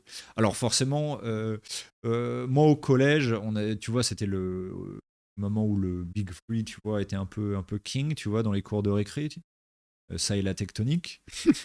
Mais effectivement, genre j'en parle souvent, mais on était une bande de 3 potes, moi, Alban et Johan, et moi j'étais le One Piece guy. Johan, il était un peu plus, tu vois, fan de genre Bleach, et Alban, il était un peu plus fan de Naruto, mais j'aimais quand même, tu vois, les autres, tu vois. Naruto, c'est quand même une dinguerie, tu vois, jusqu'au début de Shippuden, jusqu'au tome 28, c'est quand même que des dingueries, que de la masterclass. Et donc, non, j'aimais beaucoup, forcément, bah, du coup, j'étais content de bosser sur Boruto, et c'était une très Tu t'es bonne... fait contacter par rapport à tes travaux sur Internet, je suppose. Ouais. Et du coup, ensuite, tu as eu un petit passage où sur Boruto, tu as pas mal travaillé. Et c'est sur le 192 où on t'avait proposé aussi d'être animation director. Ouais, ou 193, je sais plus, mais effectivement, il m'avait demandé de faire sa canne, et en fait, j'avais pas le temps, parce que je crois qu'en même temps, j'avais Shaft, je crois que c'était à cette époque, et du coup, j'ai passé, j'ai dit à... et du coup, c'était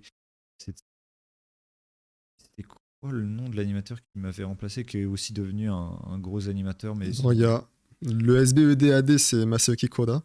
Ensuite, non, t'as forcément, c'est pas Kodasa, du coup, forcément. Ima Izumi. Ah voilà, Ken c'était Imaizumi. Ken Et ensuite, Imaizumi. t'as Manami Sugimoto. Voilà, Qui, c'était du coup, ouais, les deux, Imaizumi-san. lui a fait son début en AD. Ce qui Tout aurait à pu fait. être, du coup, aussi ton cas. Tout à fait. Et au final, tu t'es mis sur le côté parce que tu n'avais pas le temps, mais sur le 204, cette fois-ci, on t'a reproposé d'être Tout à fait. cette fois-ci superviseur d'action. Hmm. Et comment cette fois-ci tu as appréhendé le rôle? T'avais pas un peu peur de te dire Forcément, j'avais un peu peur, mais c'était aussi intéressant. Enfin, moi, j'étais content. En fait, ce que je faisais, c'est juste que j'étais pas vraiment sakane. C'est-à-dire que le travail que je faisais, c'était pas vraiment un travail de dessin, c'était plus un travail d'animation. C'est-à-dire que les plans d'anime qui étaient un peu. Qui auraient mérité, tu vois, un peu plus de sauce, en gros, je les récupérais et je venais ajouter un peu de sauce, quoi, par-dessus, quoi. Souvent, je contactais les animateurs. Genre, je me souviens, j'avais fait un call avec Saurabh Singh, avec Vincent Cooper, je crois que c'est son nom. Donc, avec plusieurs animateurs comme ça, pour voir un peu comment on pouvait pousser ensemble leurs plans. Et du coup, comme ça, je faisais un peu les corrections. Et derrière, je les renvoyais au studio, qui derrière passait ça au Sakan. Et du coup, c'était une sorte de check de la qualité d'animation. Alors, bon, après moi, mon perfectionnisme fait que j'aurais aimé passer sur plus de plans, en faire encore plus, mais bon, il y avait quand même, tu vois, un schedule à respecter. D'ailleurs, en parlant de ça, t'as reçu la proposition à partir de quand? Genre dès le début? À partir de quand t'as reçu cette proposition de venir Dès le début, c'était prévu que sur cet épisode, je fasse ça. Du coup, t'as fait d'abord ton animation sur l'épisode et ensuite t'es passé sur le Yep, Sakan? yep. Je Ok. crois que j'avais combien de plans? 20? Peut-être un peu moins. Je sais plus, j'avais un truc comme ça, genre peut-être entre 14 et 20 plans que j'ai fait en layout. Ensuite, j'ai fait les directions d'anime et ensuite le Genga. Et ça va en termes de deadline, c'était bien ou pas? Je me souviens plus, mais je me souviens que. Alors, bien sûr, comme toujours, hein, C'est quand tu veux relatif. faire bien, quand tu veux faire les choses avec de la qualité, forcément, c'est toujours un peu. Les derniers jours sont tendus. Mais je me souviens que ça allait. Ok. C'est ce dont je me souviens. Genre, j'ai pas de souvenir en mode ah, je vais mourir. Ouais, ok. Bah là, on va passer à un gros poisson. One Piece. One Piece, où du coup, t'as fait une très grosse partie de ton début de carrière. Parce que bon, en vrai, t'en es qu'au début. Euh, je vais pas repasser sur tous les épisodes, t'en as fait beaucoup. Ouais. T'as commencé Il commence à en comme avoir pas avec, mal, ouais. ton début de carrière, elle a commencé avec Shingo Yamashita. Ton début sur One Piece, il a commencé avec Megumi Ishitani. Est-ce que tu connaissais déjà son nom avant? Est-ce que non, je crois pas que je connaissais ça. Est-ce que je connaissais son nom avant? Je crois que, en fait, quand j'ai vu la tête du board, j'ai fait. Mais attendez, ça c'est pas un directeur, une directeur lambda. Et je crois qu'effectivement j'étais en mode ah of course c'est Megumi Ishitani. Mais qu'est-ce qui me venait en tête à l'époque? À l'époque, elle était active sur Dragon Ball. Ouais, mais je sais que pour le coup, son travail sur Dragon Ball, je l'avais pas vu ou pas à Register. Je me demande si j'avais pas vu son film de fin d'études. Je me demande si c'est pas ça que j'avais vu, tu vois. Et que du coup, quand j'ai vu le board, j'ai fait ah bah c'est cette personne. Et effectivement, son board, c'était une sacrée dinguerie, quoi. Du coup, pour l'anecdote aussi, évidemment, toi, très grand fan de One Piece, t'as dit de faire ce plan, tu as fondu en larmes. Ouais. Alors déjà, j'étais content de bosser pour One Piece. En plus, j'étais content de bosser.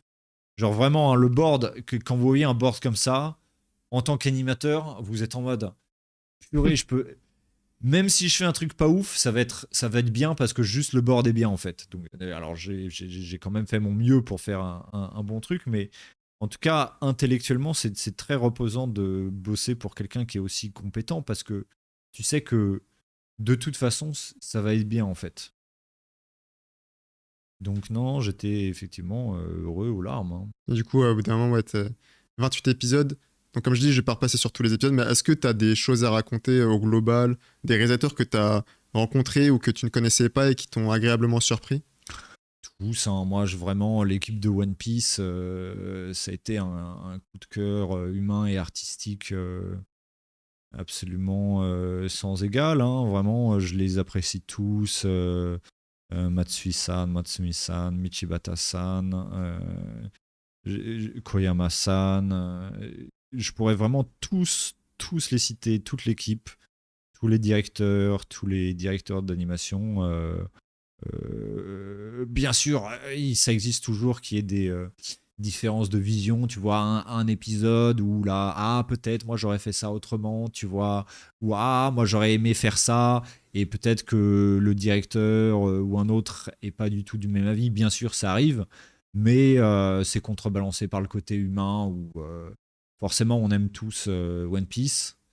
Et on veut tous le meilleur de One Piece. Et quand tout le monde, tous les artistes euh, veulent le meilleur et ont une vision différente, bah forcément, c'est normal que parfois, tu as des visions Qui s'entrechoquent.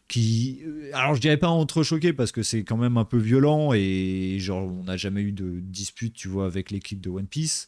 Mais voilà, il y a des fois où moi, je vois ce que je vois en lisant le manga est différent de ce que telle ou telle personne voit en lisant le manga, ce qui est normal. Et ensuite, après, c'est notre rôle en tant qu'animateur de se conformer à ça, quoi. Est-ce que c'est à partir de One Piece que tu as commencé à un peu avoir cette liberté de toucher le storyboard et de le modifier à ta sauce? J'ai commencé avant, mais c'est sûr qu'il n'y a pas beaucoup de studios au Japon qui me laissent autant de liberté qu'One Piece. Et c'est normal parce que les Japonais, ils aiment un peu fidéliser les gens, ils aiment un peu apprendre à faire confiance aux gens, quoi. Et forcément, bah, comme One Piece, j'ai beaucoup bossé pour eux, bah, ils ont une grande confiance en moi. Et du coup, bah, naturellement, j'ai effectivement beaucoup de... Du coup, est-ce qu'avant tu passais par le PA pour lui proposer tes idées en plus du storyboard ou Par le directeur, directeur hein. directement? Parce que c'est le plus direct, tout simplement. Et c'est comme ça que se font les discussions, en fait. Toi, maintenant, tu fais en visio. T'as appris le japonais depuis? Ouais. Ouais. Bah, j'ai pris. Avant d'aller au Japon, en fait, j'ai fait mon PVT quand j'avais de 29 à 30. Euh, et du coup, j'ai fait un an là-bas. Avant d'y aller, j'ai pris genre 6 mois de cours particuliers. 6 mois où genre j'avais genre 4-5 cours par semaine. Et vraiment, j'essayais de tryharder le plus possible pour avoir le niveau le plus décent possible en arrivant, sachant que, voilà, contrairement à l'anglais, le japonais, en fait, on n'a pas de base. L'anglais, en fait, on l'entend toujours un peu toute notre vie, on voit des mots de ci, de là. C'est une langue qui est proche, donc on a une sorte de réservoir de knowledge un peu passif, de savoir un peu passif emmagasiné dans le cerveau, qui lorsque tu te concentres sur apprendre l'anglais, tout ce savoir passif en fait se met en route et facilite l'apprentissage. On n'a pas du tout ça forcément en japonais. Donc en fait, c'est comme si tu as une sorte de bouteille gigantesque qu'il faut remplir depuis zéro en fait. Hmm. Et du coup, voilà, c'est ce truc de créer un peu une sorte d'expérience avec le langage, avec le fait de l'entendre, mais aussi le fait de le parler. Du coup, j'ai essayé de faire ça avant d'y aller. Et ensuite, je suis arrivé au Japon. Bien entendu, mes 6 mois de cours étaient pas suffisants. Mais en passant, T'avais une solide base, quoi. au moins, j'avais la base nécessaire, nécessaire pour travailler de moi-même, en fait. Hmm. Et les consolider quand tu seras là-bas. Exactement. Et du coup, bah voilà, j'ai passé un an à me forcer à tous les jours. Je descendais de l'étage des animateurs à Toei à l'étage des directeurs et Seisaku, du coup, à Toei. Et j'allais voir, je sais pas, Matsui-san, j'allais voir, je sais pas, Shiraishi-san, j'allais voir, du coup, Omoya-san, hein, tous ces gens-là, enfin tous les gens de l'équipe. Encore une fois, je pourrais citer les noms de tout le monde. Et genre, j'essayais de parler avec eux, genre 10, 15, 30 minutes tous les jours, quoi. Forcément, au début, c'était des discussions qui ressemblaient en mode ça va? T'as mangé quoi aujourd'hui? Tu vois, et petit à petit, à force de parler avec eux, à force, tu vois, d'aller au restaurant avec eux, de faire des karaokés. Et faire des Among Us aussi maintenant. Ouais, effectivement, on avait un serveur Among Us avec l'équipe de Toei que j'organisais de temps en temps, qui était très drôle. Et non, non, c'était. Ouais, du coup, niveau japonais, ça va, t'arrives maintenant à communiquer. Donc ça facilite beaucoup. C'est ça. Tant que tu me sors pas, tu vois, un sujet avec un vocabulaire que j'ai jamais appris, tu vois, genre, je sais pas si on parle de, genre, je te dis n'importe quoi, physique quantique. Genre, c'est que du vocabulaire que je connais pas. Je vais pas pouvoir faire grand chose. Ouais, t'as ce vocabulaire du quotidien, quoi. Vocabulaire du quotidien, forcément vocabulaire de l'animation. De l'animation, ouais, donc c'est les bases pour pouvoir bien communiquer avec ceux qui t'entourent le plus. C'est quoi. ça, j'ai 2-3 sujets sur lesquels je m'en sors et voilà. Et du coup, t'as pu travailler aussi avec des conditions de japonais au studio là-bas, non? Ouais. Et t'as vu quelles sont les différences entre celles que tu t'es mise quand t'étais en télétravail en France et quand t'étais au Japon? Ouais, il y en a pas tant que ça. La différence, c'est que bah, t'es dans le studio au lieu d'être chez toi. Tu vois les gens en physique au lieu de voir des messages. Mais du coup, la communication elle est plus simple, non? Effectivement, la communication est plus simple. Le travail est plus simple parce que t'es plus. Enfin, ça dépend des gens parce que bien sûr, il y a des gens qui bossent plus facilement quand ils sont par eux-mêmes. C'est très. C'est très propre à chacun, quoi. Ouais. Mais effectivement, c'est bien plus simple pour plein de raisons. C'est plus direct, ça va plus vite. Quand tu es au sein du studio aussi, souvent, la deadline, on te permet de la dépasser un peu parce qu'en fait, on sait que tu es dans le studio, on sait où tu es. Ouais. Le PA, tu vois, peut checker. Du coup, ils sont en mode, allez, si tu es en retard d'un jour de plus, on sait qu'il suffit de monter à l'étage, récupérer ton plan, le descendre. Il n'y a pas de souci. Là où quand tu es freelanceur, le studio, il fait bien plus gaffe. Donc non, les conditions de travail sont forcément bien plus relativement plus simples. Alors bien sûr, il y a des aspects supplémentaires qui peuvent arriver parfois de stress. C'est-à-dire que lorsque tu es chez toi en freelance dans ta bulle, genre t'as pas toutes les personnes qui courent derrière toi, les personnes qui viennent te parler directement. Les rapports que tu as au studio, c'est juste des messages. Le fait d'être dans le studio peut ajouter un élément de stress. Moi, j'avoue, au contraire, je trouve ça plus détente. Mais encore une fois, chaque personne est différente. Je veux pas faire comme si, tu vois, mon expérience, c'était la norme. Et du coup, toi, par exemple, là, tu dis que tes horaires, tu te couches à 5h du mat, tout ça. Au Japon, c'était la même chose? Il faut dire que dans l'équipe de One Piece, on est vraiment des yorugata, en fait des oiseaux de nuit en français. Genre, on vit un peu la nuit. Genre, la plupart des gens au studio arrivent genre vers 13h, tu vois, midi, 13h. Et genre, on se barre dans la nuit, tu vois, pour rentrer chez nous. Avec le premier train? Ou en vélo. Hein. Moi, j'ai un vélo que je gare au parking de Toei. Et je rentrais du coup en vélo là, à Ozumi Gakuen. C'était très sympa.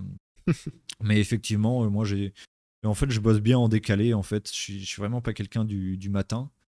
Et du coup, bah, j'aime bien bosser la nuit. Et du coup, cette façon de faire me va très bien. Ok. Là, on parlait de Boruto avec Pierrot.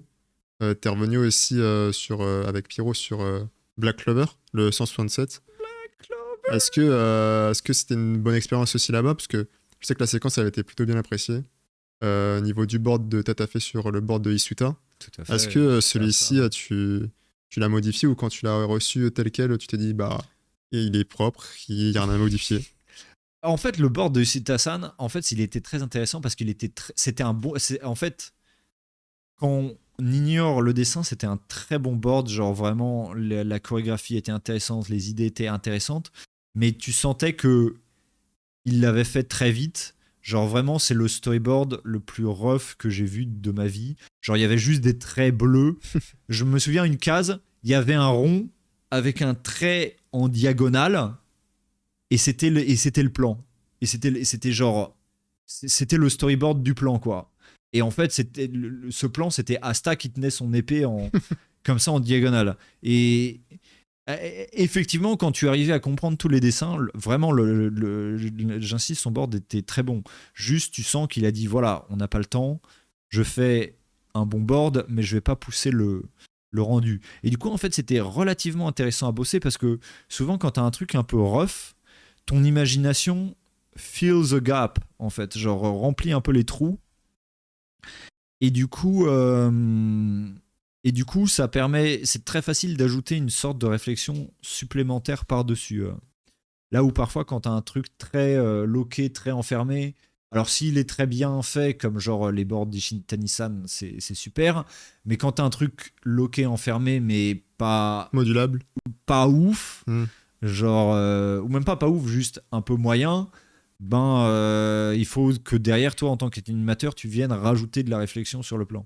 Et là, pour le coup, c'était très facile à faire sur le board de Isata-san. Est-ce que c'est lui qui t'a assigné cette séquence ou c'est le PA ou c'est toi qui as choisi?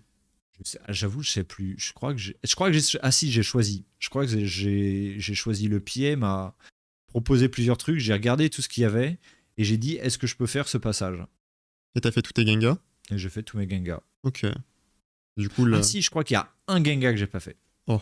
Je crois qu'il y a un Genga.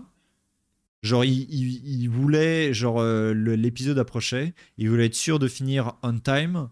Et du coup, je leur ai dit, je crois, il y a un Genga que je vais pas avoir le temps de faire. Et du coup, ils ont dit, bah très bien, merci de nous avoir prévenus en avance. Et du coup, comme ça, ils se sont occupés de ce plan. Et moi, j'ai fini le dernier plan, bah du coup, pour le jour Et de. t'as eu des échos de qui c'était? Comment ça Bah, qui te l'a fait? J'avoue, je sais pas du tout. Ok. Et tu te souviens de c'était quel plan? Parce que là, il y a des gens, ils sont mordus de Black Clover. C'était le plan où Yami, il attrape Asta, il le balance, et t'as Asta qui est là avec son épée, comme ça, et qui arrive contre Dante, et ça finit sur. Genre, la caméra passe de genre face Il y a à ça, là, si Asta. tu veux regarder. Ah ouais, ouais. Bah, c'est le plan le plus rough de cette séquence, je pense. On va le voir. Genre, voilà, tout ça, j'ai fait en Genga. Bordel, qu'est-ce que Dante était difficile à dessiner. Voilà, et je crois que c'est le plan après. Voilà, c'est celui-là.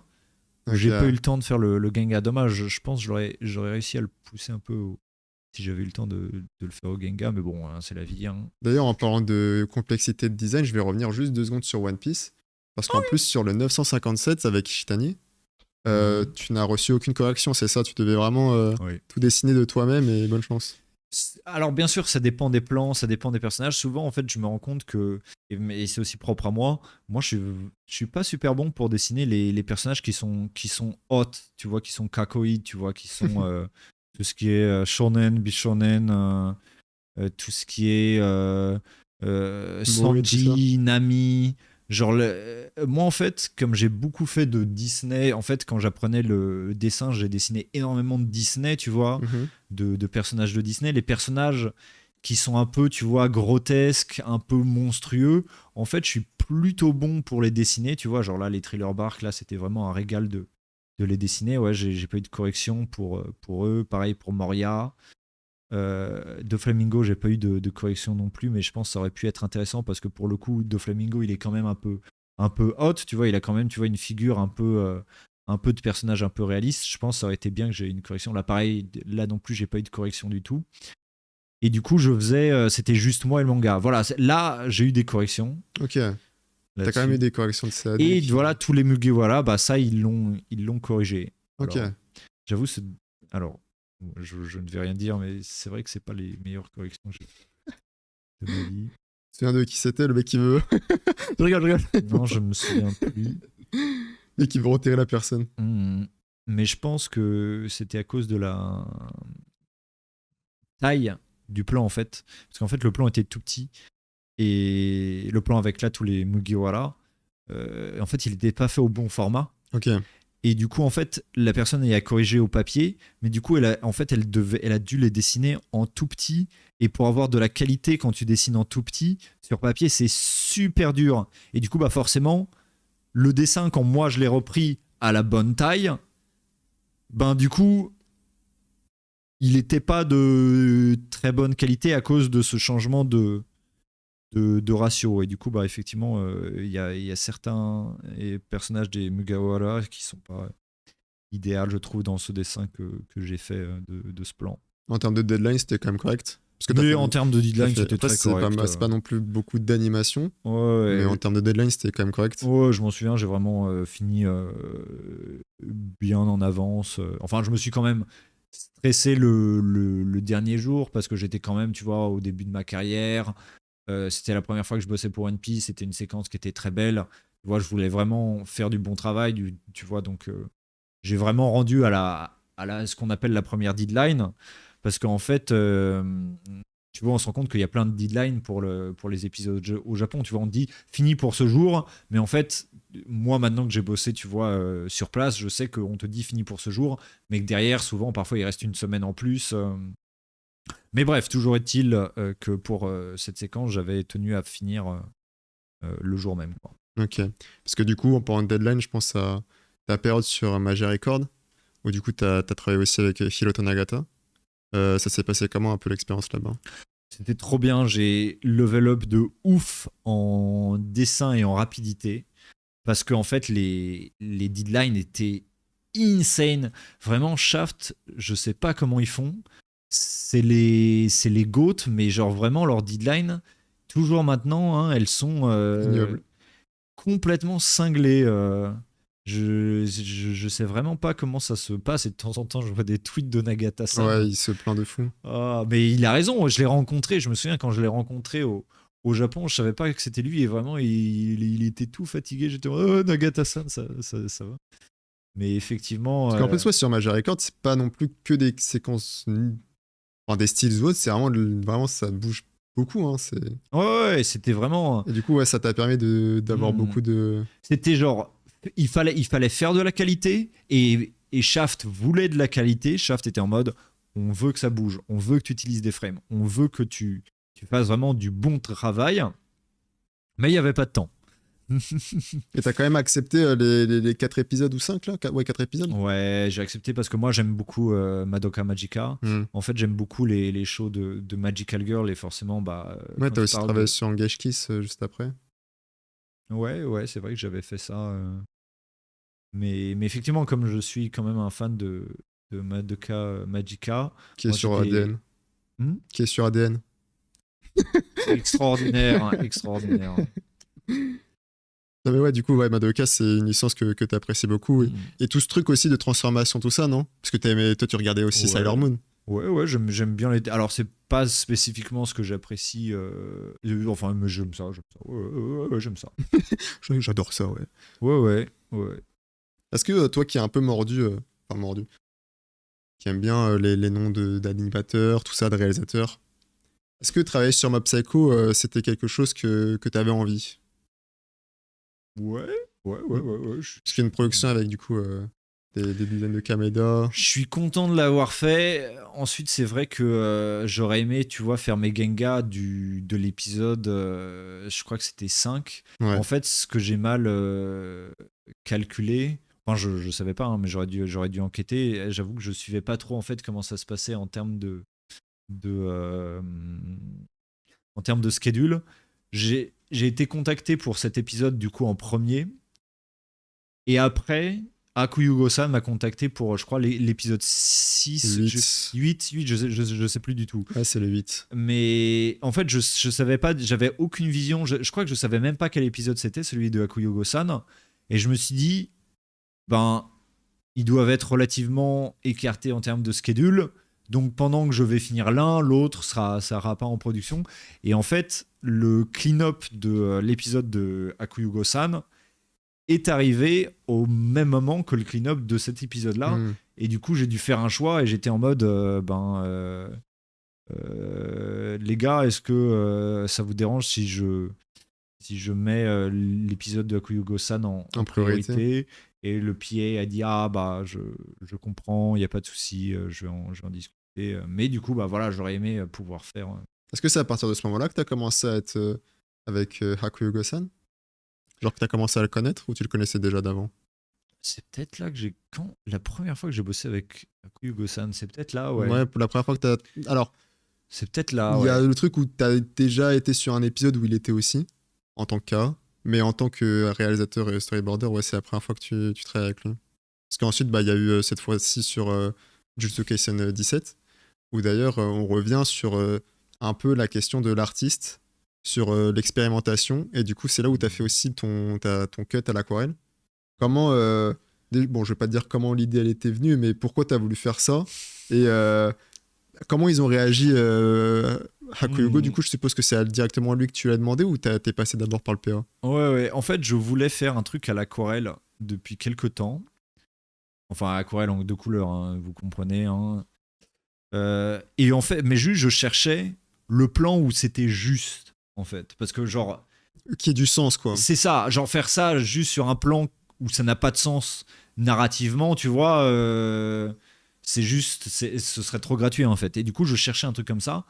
Et Akuyugo-san, du coup, m'a montré le storyboard de ce truc et il m'a dit, là, il passe dans la piscine. Genre, il m'expliquait plan par plan. Et il m'a dit, bah là, il se retrouve dans la piscine. Et je lui ai fait, ok, je vais faire de l'aquarelle pour ce plan. Gros blanc de genre 1 minute. Et il m'a fait, ok. Et genre, on en a pas reparlé. Je l'ai fait, je lui ai envoyé. Et il m'a fait, mais putain, je croyais que quand tu m'avais dit que t'allais le faire à l'aquarelle, je croyais que t'allais faire genre avec une broche aquarelle ou un truc comme ça. Non, non, t'as bien fait l'aquarelle. Donc je lui ai dit, mon gars, je te l'ai dit quoi, genre, tu étais prévenu. Mais ça va, ça a été bien effectivement, reçu. ça a été très bien reçu. Euh, et je suis très très content de ce plan parce qu'effectivement, voilà, c'est un plan où en fait la technique marche parce que narrativement ça marche en fait. Tu vois, genre c'est pas le truc, genre tu pourras pas, tu, tu pourras faire une séquence entière dans ce style et avec cette technique si le propos l'appelle, mais c'est un truc que tu peux pas non plus spammer en fait. Et j'aime, et la raison pour laquelle encore une fois ce plan marche, c'est qu'en fait c'est vraiment juste par rapport à l'intention. Ça parle, tu vois, du chaos du combat, tu vois, ça parle du fait que les formes s'abstractent, tu vois, parce que ce combat il est, tu vois, hors norme, qu'il déforme aussi Mahoraga jusqu'à la limite de ses capacités de régénération. Il y a vraiment un truc qui narrativement fonctionne bien avec la technique artistique employée. Et du coup, je suis très content de ce plan, effectivement. Est-ce qu'il y a aussi cette idée de, pour toi aussi, n'être pas uniquement, entre guillemets, un technicien ou enfin un simple technicien et essayer d'apporter un peu de la plus-value par ton art? Enfin, moi, après, je me considère comme un technicien et j'ai pas de problème avec ça, tu vois. Non, Je pense. je dis pas ça en étant péjoratif. Non, non, je comprends hein, que tu tentes de m'insulter véritablement. Défends pas. Non, mais Aucunement. Non, mais par exemple, moi, Okira. je sais pas, je me suis toujours vu comme un technicien, mais je pense qu'un bon technicien, c'est quelqu'un qui a quand même un regard artistique, en fait. Alors, bien sûr, tous mes collègues ne seront pas d'accord avec moi là-dessus, et au demeurant, c'est pas important. Ce qui est important, Oui, c'est. mais après, moi, je parle surtout de ta vision. Je Hmm, parle pas forcément de ce que les gens vont dire de ce que toi tu penses. hmm, C'est pour ça que je te demande ça par rapport à. Quand on revient sur Okira, pareil, lui, il a sa propre vision et le fait d'utiliser son savoir et son art, ça fait une de ses qualités, une de ses forces. Et c'est hmm. pareil pour toi. Est-ce que c'est quelque chose que tu aimerais atteindre ou tu sois reconnu pour vraiment une très grosse qualité ou un truc comme ça? Même si c'est un peu déjà le cas, hein, le The Ben, Animator. t'as répondu à cette question un peu dans ta question, c'est-à-dire que moi, effectivement, mon but, c'est pas d'être reconnu pour quoi que ce soit, tu vois. Moi je veux juste m'amuser, et puis c'est tout, tu vois, et faire du bon travail, quoi. Moi, j'ai vraiment ce truc un peu, tu vois, voilà, de recherche de soi, de recherche de soi artistique. Et je verrais bien, tu vois, quel nom, tu vois, les gens donnent à ça, tu vois, mais c'est pas au demeurant, c'est pas ça qui m'intéresse. Euh, c'est un truc dont je parle souvent, mais l'idée, tu vois, d'un animateur connu quand j'étais à l'école, c'était pas possible en fait, tu vois. Donc je me suis toujours dit dès que j'ai commencé à apprendre l'animation, c'est moi contre moi-même. En fait. Et du coup, ben j'essaie juste de faire des trucs qui sont justes par rapport à ce que je veux faire et voir où ça m'emmène tout simplement. Donc non, j'ai pas vraiment de réflexion à ce niveau-là en mode je veux absolument avoir ce truc artistique. Non, c'est juste un truc où je me suis emmené moi-même. Et la priorité, c'est de t'amuser, quoi. Voilà. Est-ce que, genre, Voilà. du coup, tu t'es bien amusé sur le projet de Okira Black, Star Wars Vision? Ouais. C'était un des premiers trucs que Oila-san nous a dit. En fait, j'ai été le rencontrer avec Chris, qui est un de mes collègues et amis allemands. Et genre, je lui ai posé la question, mais Oila Hassan, pourquoi vous voulez bosser avec nous? Il a rigolé, il a fait, je sais pas, parce que c'est fun. Et en fait, c'est cette idée, moi, je pense, encore une fois, hein, de fun qui est très important. Genre, je sais pas si tu as lu le livre Story de Robert McKee, qui est un peu un des piliers du scénario et de l'écriture. Et un des premiers trucs qu'il dit, c'est il faut s'amuser. Et si vous vous amusez, le spectateur le sentira et s'amusera aussi. Et moi, je vis un peu de ce motto. J'aime et j'essaie de me stimuler moi. Et de toute façon, je le sens bien. Hein, souvent, les séquences où vraiment je m'amuse le plus, souvent, c'est celles qui marchent le mieux. Et ça m'arrive de faire des séquences où, tu vois, je les fais. Je suis pas très content de ce que je fais parce que soit j'ai pas le temps, soit il y a des différences artistiques avec l'équipe, tout ça.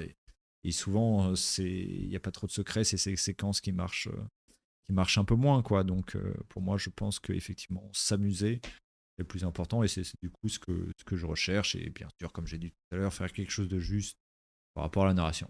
Et tu te souviens à peu près à quel moment t'es arrivé sur le projet? Quel projet? Pardon. Okhira, Black, De Star Wars Black, Vision. c'était avant mon PVT, donc c'était il y a presque 4 ans. Hein. C'était il y a très longtemps. En tout cas, je savais, voilà, ça me revient. Pendant que j'étais sur l'épisode du Gear 5, j'ai reçu le mail du coup de Jacob, qui était donc la personne qui s'est occupée de faire le lien entre moi et Oira-san, hein, parce que Jacob parle extrêmement bien japonais, et moi à l'époque je ne parlais pas japonais, ou en tout cas pas à un niveau suffisant pour avoir des vraies discussions avec l'équipe. Et du coup, j'étais en train de finir l'épisode du Gear 5 et je reçois ce mail me disant que voilà, Oira-san veut bosser avec moi. Il s'est trouvé que un peu après, je suis parti au Japon pour 3 mois en touriste, quoi. Et c'est là que j'en ai profité pour rencontrer Jacob, Fujimoto-san et bien sûr Oira-san avec Chris. Et c'est là que voilà, on a eu un peu tout le brief sur le projet, sur les plans qu'il voulait qu'on fasse. Donc moi, effectivement, il voulait que je fasse ce plan de quasiment 1 minute avec les vaisseaux de Star Wars qui sont des enfers à dessiner. Et bah voilà, À ce jour, ça reste Kaido, la chose la plus dure à dessiner pour toi? au contraire, hein, Oui, parce que maintenant t'es habitué à le dessiner, non? Ouais, non, Mais au Kaido, début. c'est au contraire maintenant une des choses les plus simples que j'ai C'est vrai qu'en fait, dessinées. tu fais des Kaido partout. Et quand tu fais des Shikishi. Ouais, ouais, parce qu'en fait, voilà, c'est en fait, il y a des choses qui sont objectivement, de façon neutre, difficiles à dessiner, mais après, en tant qu'artiste, il y a bien sûr tout ce qui est tout ce qui match avec toi, ta façon de dessiner et tout ce qui vient naturellement. Et en fait, Kaido, moi, me vient très naturellement et il est objectivement difficile à dessiner, mais moi, en fait, pour moi, il me vient très naturellement parce que bah voilà, je l'ai dessiné plein de fois et c'est un personnage qui fonctionne très bien avec mon style, avec tu vois ma range en tant que dessinateur. Et du coup, non, il me vient très naturellement en termes de dessin, quoi.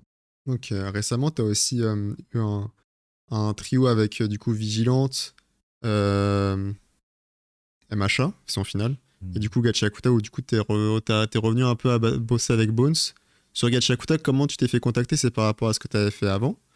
Ou Ouais, en fait, ils se sont tous passés un peu en même temps. Genre, c'était Asahi-san, qui était Seisaku de Vigilante, qui m'avait contacté. J'étais à Toei à ce moment-là, donc en fait, pour ceux qui voient où Izumi Gakuen, où est Toei, c'est vraiment pas loin de Hyogi où Bones est. C'est genre à 20 minutes en vélo. Et moi, à un moment, mon appartement était un peu au sud de Hyogi, donc quasiment en face de Studio Bones. Et du coup, j'y passais de temps en temps pour voir Hirota-san. Mais bref, donc Asahi-san me contacte. Je vais du coup à Bones en vélo pour parler voilà, de Vigilante et tout ça. Et en même temps, je rencontre Nakamura-san. Enfin, ils me font rencontrer parce que moi, je n'osais pas approcher.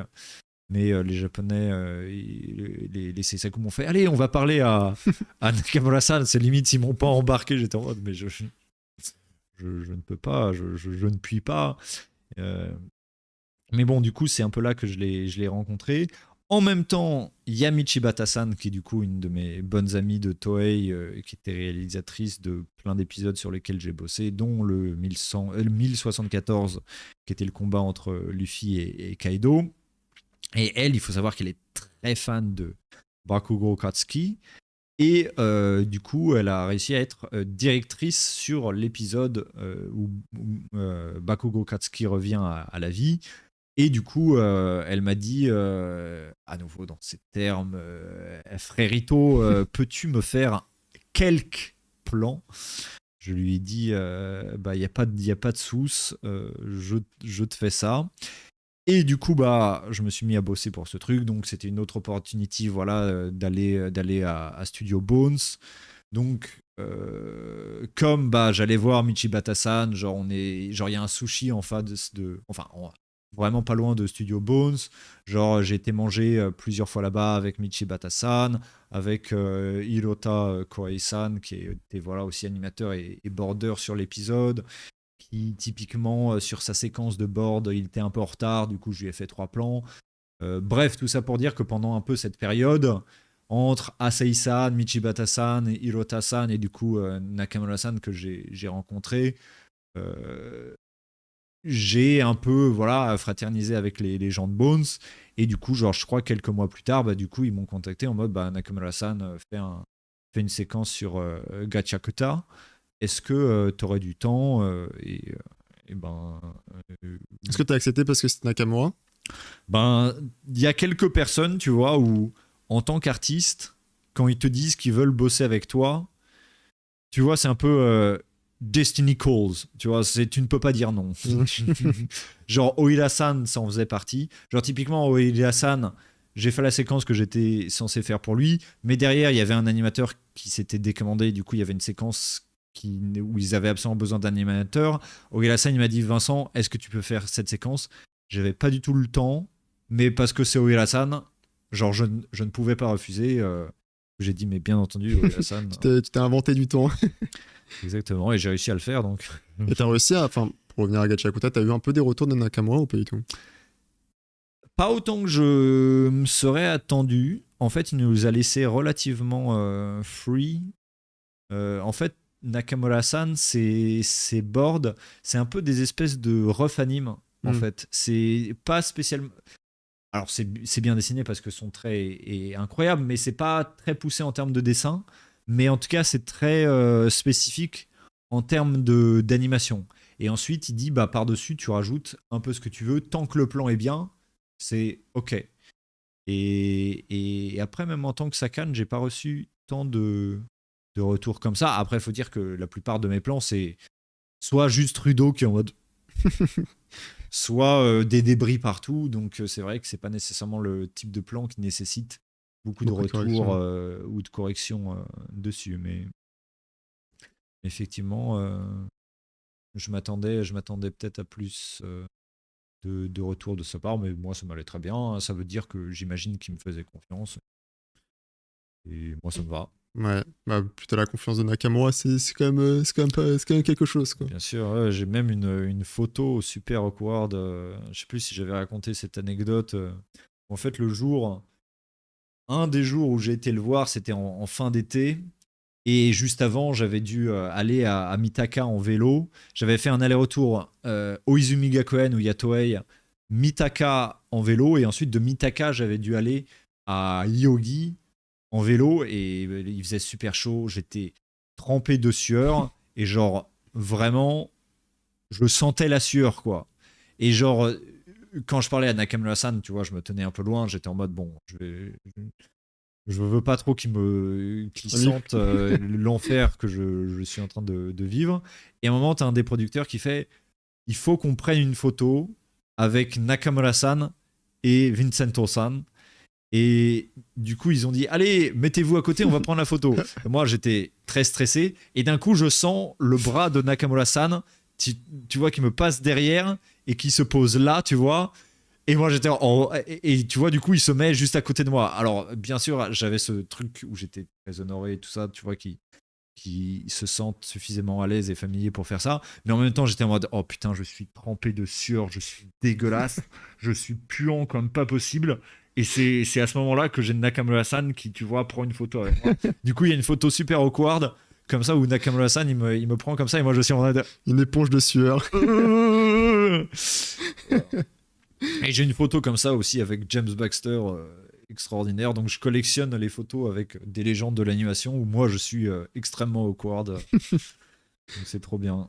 Du coup, on va pouvoir aussi revenir un peu sur le début, faire un sandwich un peu de ta carrière où tu disais que bah tu faisais de la réalisation dans le sens où ton court-métrage tu l'as fait tout seul, t'as un peu cette vision, t'as ce fait où bah, t'essaies d'apporter un peu en modifiant les storyboards. Est-ce que toi, tu te fermes pas les portes à pourquoi pas un jour réaliser et storyboarder un épisode? Alors, moi j'avoue, j'ai pas envie d'être Enchutsu, donc vraiment directeur d'épisode, c'est pas ce que j'ai envie de faire. Mais storyboarder, ça me dérange pas. En fait, être Enchutsu, ça demande beaucoup d'abnégation sur le travail d'animation en fait. Et moi, ce que j'aime, c'est le mouvement, c'est animer, c'est faire bouger les choses, c'est réfléchir à comment les choses sont censées bouger. Et du coup, le fait de ne pas... Ça me frustre déjà dans le travail, tu vois, quand j'ai plein de boulot en même temps et que je peux pas pousser autant que je veux l'anime. Donc, être Enchutsu et m'occuper de tout un épisode ou même d'une moitié d'épisode, mais de énormément de trucs et de à chaque fois pas pouvoir pousser et genre faire de l'anime pas ouf partout, ça me frustrerait énormément. Donc si je borde sur One Piece en tout cas, ben j'ai envie de pouvoir animer et faire de la qualité quoi en fait. Et t'as pas envie d'avoir aussi un peu ce rôle entre guillemets mentor et d'aider un peu je sais pas, par exemple Shafik, son épisode qu'il a fait où d'ailleurs t'as participé. Il y a ce truc où bah, il y a beaucoup d'étrangers, de Français, tout ça qui ont eu les opportunités qu'ils n'auraient pas forcément pu avoir à leur stade. Et bah moi c'est sûr que alors parce que par exemple sur Tumblr, tu étais quelqu'un qui adorait donner des conseils, adorait montrer ton processus, ah ouais, des choses comme ça. Bah, je sais pas, moi j'avais l'impression d'être l'ermite qui voulait parler à personne. On va dire. bah les longs pavelards, je les ai pas tous lus, mais si quand même. Il y avait quand même certaines fois, ou même parfois, enfin je sais pas si t'as des comment dire, des stagiaires ou des choses comme ça, genre un peu ce truc d'aider. Bah moi, ce que je sais, c'est que c'est un truc que j'ai noté en France, en Amérique, au Japon, c'est qu'il y a un truc qui se perd beaucoup, enfin qui est rendu difficile actuellement, c'est la transmission du savoir, en fait. Et c'est un truc qui est pas nouveau, hein, qui, moi, quand j'étais à l'école, mes professeurs nous disaient, bah actuellement, tout ce qui est transmission de savoir, c'est très difficile dans les studios. Les gens sont jetés sur les prods, ils n'ont pas le temps d'apprendre. Et moi, c'est du coup quelque chose qui a toujours été très important pour moi, parce que sans partir en tunnel, à Gobelin, tu vois, t'as vraiment la ribambelle de profs qui sont excellents, mais t'as aussi vraiment des gens qui sont vraiment des très mauvais profs. Et en fait, quand t'es élève dans ces conditions-là, tu te rends compte à quel point un mauvais prof peut te ruiner un enfant. Enfin, tu vois, dans les écoles d'anime, je dis enfant, mais tu vois, c'est des gens de 20 ans. Moi, à l'époque, tu vois, j'avais une vingtaine d'années. Je considère que c'est quand même toujours très jeune, tu vois. Mais l'importance de quelqu'un qui est bon pédagogue, que ce soit bien sûr dans les écoles, mais que ce soit aussi dans les studios et tout ça, de quelqu'un qui va transmettre le savoir, c'est effectivement quelque chose qui est très important pour moi, qui est très important pour tout le monde, tu vois. Genre, je pense pas que t'as qui que ce soit qui soit en mode non, on s'en fout de transmettre le savoir.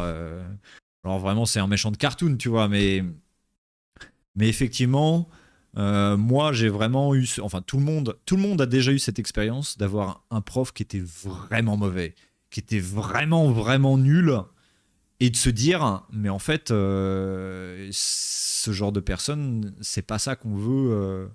C'est pas ça qu'on veut à l'enseignement, tu vois. Et t'as toujours un professeur qui est extraordinaire et qui imprint en fait sur toi, et tu te dis, mais en fait, c'est ce genre de personne que j'ai envie d'être, voilà. Et ce genre de personne, ça devient un peu une sorte de modèle. Et bien sûr, t'en as plusieurs dans la vie qui tous un peu, ils imprint une petite partie de eux-mêmes sur toi.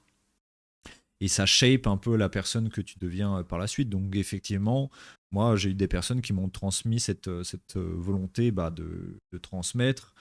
Il y a aussi le fait que je suis devenu professionnel, et quand tu deviens professionnel, tu te rends compte qu'il y a un besoin effectivement de transmission. Et du coup, c'est effectivement important pour moi de penser aux gens qui arrivent ensuite, aux gens qui bossent avec nous, après nous. Et, euh, et pour pour que l'industrie se porte bien, il faut que les gens qui arrivent après nous se portent bien aussi, en fait. Et du coup, effectivement, c'est quelque chose qui est important pour moi. J'essaie de toujours allouer du temps. Comme je le disais, ça devient difficile dans nos métiers avec, tu vois, les schedules, tout ça, de trouver du temps pour aider les plus jeunes, ceux qui commencent. Mais je pense que les personnes qui sont dans une position privilégiée, même si effectivement c'est pas dans notre boulot, dans un monde idéal, ça devrait pas être à qui que ce soit de le faire si ça fait pas partie de notre intitulé de job. Mais je pense que quand tu es dans une position de privilège, c'est quand même un peu presque ton devoir d'utiliser ce privilège, tu vois, pour ceux qui peut-être ne sont pas qui n'ont pas autant de privilèges que toi. Et du coup, c'est quelque chose pour lequel j'essaie de toujours prendre un peu de temps. Alors, ça s'exprime de différentes façons, tu vois. Je disais que parfois, je vais dans des écoles donner des retours sur l'anime. Parfois, j'aide des associations. J'ai aidé une association américaine qui s'appelle Asian in Animation, où pareil, je leur faisais des retours d'anime pour les mentees qui apprenaient un peu l'anime. Je prends du temps sur parfois certains de mes épisodes pour donner des opportunités à des animateurs plus jeunes qui ont peut-être pas eu l'opportunité de faire entendre leur voix et leur patte artistique. Bon, je veux pas spoiler, mais il y a un projet qui va arriver où je l'ai pas pris pour moi, je l'ai pris pour donner une opportunité à des jeunes de shine et de faire leur truc à eux et de montrer un peu ce qu'ils étaient capables de faire. Mais voilà, c'est effectivement quelque chose qui est important pour moi, c'est Et ce rôle, tu certain. le prends quand même à cœur parce que tu connais ta situation et tu sais ce que tu peux apporter aux autres, quoi. En tout cas, j'essaie. En tout cas, j'essaie d'être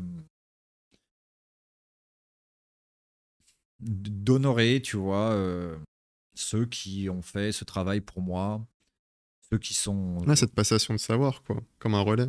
Hmm, Ok, ouais, je sais pas. En vrai, ouais, c'est ce qui manque, comme tu disais, à l'industrie, et c'est bien que des gens essaient de prendre hmm. ça et de faire d'avoir ce rôle aussi, quoi, et de pas se délaisser dans le truc de bon, de toute façon, il n'y a plus personne pour faire, pourquoi je devrais le faire aussi, tu vois. Ça fait quand même pas mal de temps là qu'on parle. Si le chat, vous avez quelques questions pour y répondre rapidement.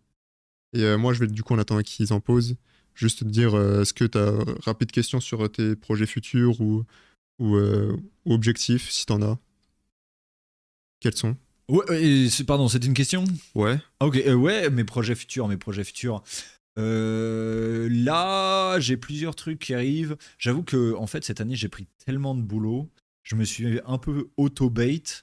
En mode, j'ai pris vraiment du boulot dans tous les sens. Et du coup, j'ai pas tant de trucs insane qui sortent. J'ai une séquence qui sera sans doute ma séquence la plus longue, dont je suis très content. Bon, c'est pas encore terminé, je peux toujours mess up, mais en tout cas, j'ai une séquence qui, je sais, arrivera cette année où, pour le coup, j'en suis très très content. Ce sera peut-être ma meilleure séquence. Bon, on va voir, hein, parce que comme toujours, je peux encore mess up. Hein, il peut encore se passer des dingueries.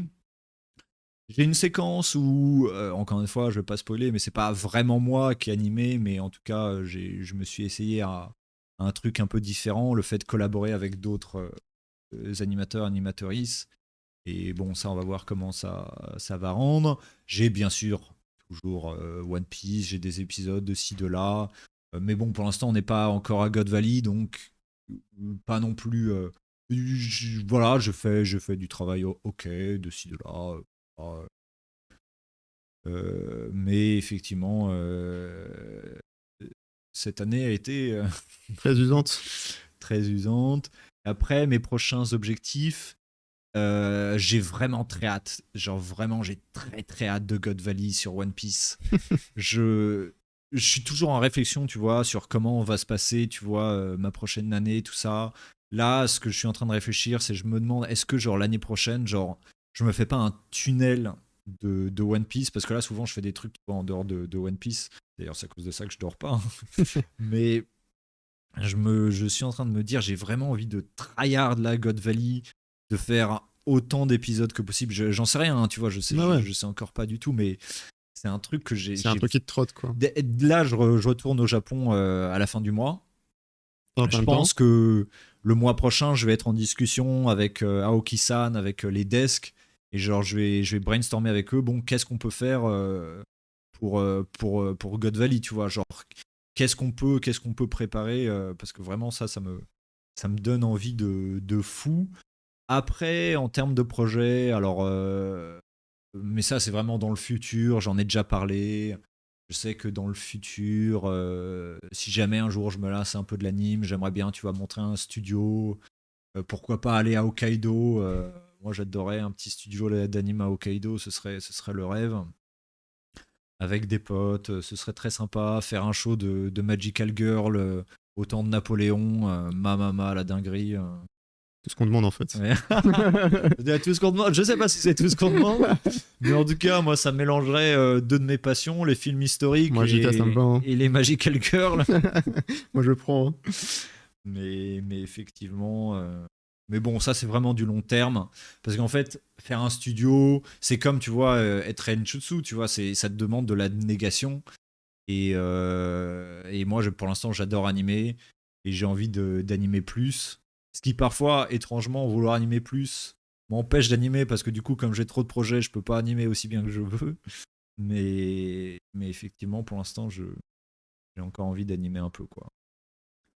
Bon, au niveau des questions, on a est-ce que dans la Japanimation, on peut y retrouver des femmes? Sont-elles mises en avant ou elles n'ont pas trop leur place? Et est-ce que Alors, l'opinion a changé au fur et à mesure des années?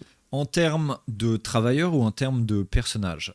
Si c'est en termes de travailleurs, travailleuses, ben, alors je veux pas critiquer trop le Japon parce qu'aucun pays n'est parfait. On va pas faire comme si la France c'était parfait, l'équité était là, tu vois, que les personnes queer étaient complètement intégrées et avaient, tu vois, des postes de responsabilité équivalentes, hein. Mais c'est vrai que le Japon, sur ces questions, traîne encore un peu. Moi, une anecdote que je raconte très souvent parce qu'en fait, elle est très, très représentative de ça, c'est que une de mes très bonnes potes à toi, et bon, je vais pas dire son nom, mais genre, quand on commençait un peu à se connaître, elle m'a fait Vincent, j'ai un secret, Vincent. Je suis féministe. Et genre, j'étais en mode ben oui, c'est plutôt l'inverse qui serait surprenant. Mais en fait, c'est parce que j'avais pas capté qu'à l'époque, en fait, dire ça en mode public, c'était vu un peu en mode ah, mais en fait, tu veux causer des problèmes, tu vois, tu te plains toujours, tu vois. Genre, en fait, il y a pas mal de questions, tu vois, qui sont un peu. Où les Japonais. Encore une fois, genre, le Japon n'est pas un monolithe. Et encore une fois, hein, les pays comme la France et l'Amérique, c'est pas non plus des piliers de perfection. Mais c'est vrai qu'il y a certains questionnements, dont notamment, bah, effectivement, la place des femmes, où bien sûr, ça va en s'améliorant comme partout. Mais voilà, on est encore un petit peu en retard sur certains de ces questionnements.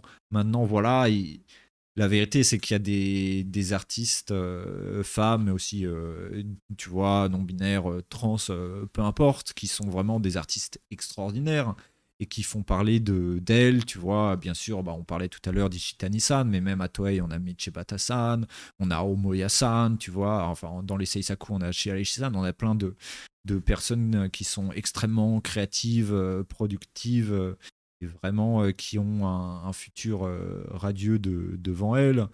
Euh, Maintenant, c'est vrai que effectivement,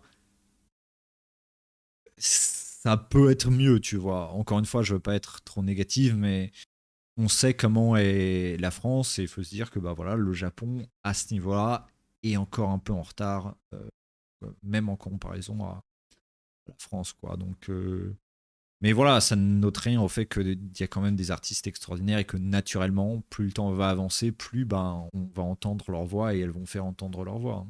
Hmm. Ça a demandé ta séquence sur Zero.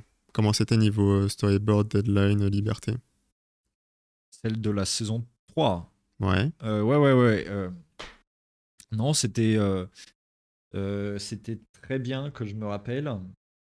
Non, niveau temps, c'était bien. C'était peut-être pas. Genre, pour donner un exemple, généralement, pour soit le Genga ou soit le layout, on a tendance à dire que quand on a un mois, c'est vachement bien. Et quand on a 2 semaines, c'est un peu rush. Et je crois que ReZero, c'était genre 3 semaines. Donc c'est un peu entre deux, tu vois. Genre, Hmm. c'était pas non plus rush de ouf, mais c'était ok, c'était ce qu'il fallait. En termes de board, on m'avait laissé pas mal de possibilités de changer un peu les cadrages. Globalement, le découpage est resté le même. Genre, c'est pas non plus un truc où j'ai retravaillé le board depuis zéro comme j'ai pu le faire sur d'autres trucs. Mais en tout cas, sur la saison 3, j'avais quand même, tu vois, il fallait que je respecte en tout cas à peu près l'editing qui avait été fait tout en pouvant changer un peu le cadrage. Il y avait quand même un temps pour chaque plan à respecter, même si j'ai un petit peu, j'avoue, j'ai un peu rallongé les séquences, j'ai rajouté un peu plus de temps parce que je pense que ça pouvait utiliser un peu plus de secondes, mais bon, au bout d'un moment, tu peux pas non plus rajouter 30 secondes, sinon eux, ils vont être en mode Il y a d'autres phases à faire. Hein. ouais, ça va peut-être être chaud. Mais voilà, effectivement, je crois que j'ai rajouté un peu de secondes pour qu'il y ait un peu plus de respiration. Bon, ça aurait pu en mériter encore un peu plus, mais en tout cas, voilà ce que j'ai fait, c'est changer un peu les timings, changer un peu les cadrages, souvent rajouter de la profondeur, souvent ajouter du travail de caméra. Et voilà, et l'animation, quoi. Mais après, en termes d'editing, l'editing est relativement proche de ce qui avait été fait. Juste à la fin, il y a 2 plans qu'ils ont intervertis. Ça, je pense qu'il y a une miscommunication là-dessus. Ok. Mais à part ça, non, c'était. J'ai vraiment adoré bosser avec eux. White Fox, c'est un studio avec lequel il est très agréable de bosser, ça c'est sûr. Et puis, voilà, il y a mon pote Amil, hein, vraiment. Le GOAT que j'adore, qui est un de mes meilleurs amis au Japon. Ok. Et du coup, ouais. La dernière question, parce que en vrai, ça fait quand même beaucoup. Ouais, Mais ça fait quand même 2 questions déjà. non, mais pas beaucoup de questions. Ça fait beaucoup de temps que j'ai sucré en plus. Euh, Question un peu générale qui est souvent posée. Est-ce que tu as des conseils à donner pour les débutants? Que ce soit qu'est-ce qu'ils doivent travailler, le volume, le dessin, l'anatomie. Hmm. Est-ce que tu aurais quelques conseils? Alors, ça dépend à quel niveau de débutant on parle. Si on parle vraiment débutant, le premier truc, c'est de jamais oublier de s'amuser. Tous les professionnels, Oila-san, je parlais du livre de Robert Mackie, tout le monde le dit, c'est le plus important, c'est avoir du fun. Parce qu'en fait, c'est un cercle vertueux, en fait. Si tu t'amuses, tu vas vouloir bosser plus. Si tu bosses plus, tu vas t'améliorer plus vite. Si tu t'améliores plus vite, tu vas vouloir bosser plus parce que ce sera plus drôle à faire. Et du coup, en plus, le fait de t'amuser permet de, tu vois, te battre un peu contre tout ce qui est burn-out. Ça te permet de te battre contre, bien entendu, la dépression, le stress et tout ça. Donc non, s'amuser, être honnête intellectuellement par rapport à ce qu'on apprécie, je pense que c'est le plus important quand tu commences.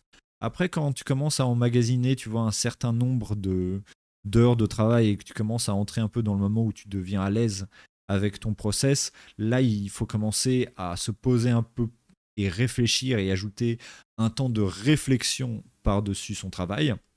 Ça, c'est un truc qu'on a tendance à oublier quand on commence à être professionnel. Souvent, on est lancé dans le bain et il est très facile, tu vois, d'arriver au studio, dessiner tout de suite et partir et arrêter de penser au travail. Souvent, il vaut mieux arriver au boulot, prendre un peu de temps où tu réfléchis à ce que tu vas faire, réfléchir à ton plan, réfléchir à l'animation de ton plan, réfléchir à comment tu vas organiser tout, à comment tu pourrais l'améliorer. Et une fois que tu as fini ton plan, ajouter un peu de temps pour être en mode bon, ce plan, qu'est-ce qui est bien, qu'est-ce qui est pas bien, et faire un peu une sorte de critique. Juste réussir à s'ajouter du temps ou à prendre tout simplement du temps sur le temps de travail qu'on a déjà pour juste réfléchir à soi, réfléchir à ce qu'on fait, je pense que c'est un des trucs qui permet vraiment de progresser en fait. Et que souvent, ben, malheureusement, parce que ben, voilà, l'industrie est une industrie, quand on devient professionnel, ben, on a souvent tendance à un peu oublier ce temps et on se lance juste à corps perdu dans le fait de dessiner et d'animer. Et voilà, on ne prend pas ce temps de réflexion qui, je pense, est très important pour toujours progresser. Bah, merci. Merci pour cette interview, Vincent. Il n'y a pas de souci. On va donc s'arrêter là. Merci du coup évidemment à ADN d'avoir sponsorisé tous les épisodes du coup du 1 au 5. Merci évidemment à Timio Lasaki, Alex et Ilias qui m'ont offert du coup ce magnifique plateau, enfin offert. M'ont proposé chaleureusement de venir tourner au studio. Merci encore évidemment aux 5 invités, Dorian Coulon, Benjamin Faure, Claire Launay, Julien Corté et toi, monsieur Vincent Chansard. Merci à vous au chat de me suivre encore et encore. Et on se dit du coup pas une prochaine, mais je ne sais pas quand.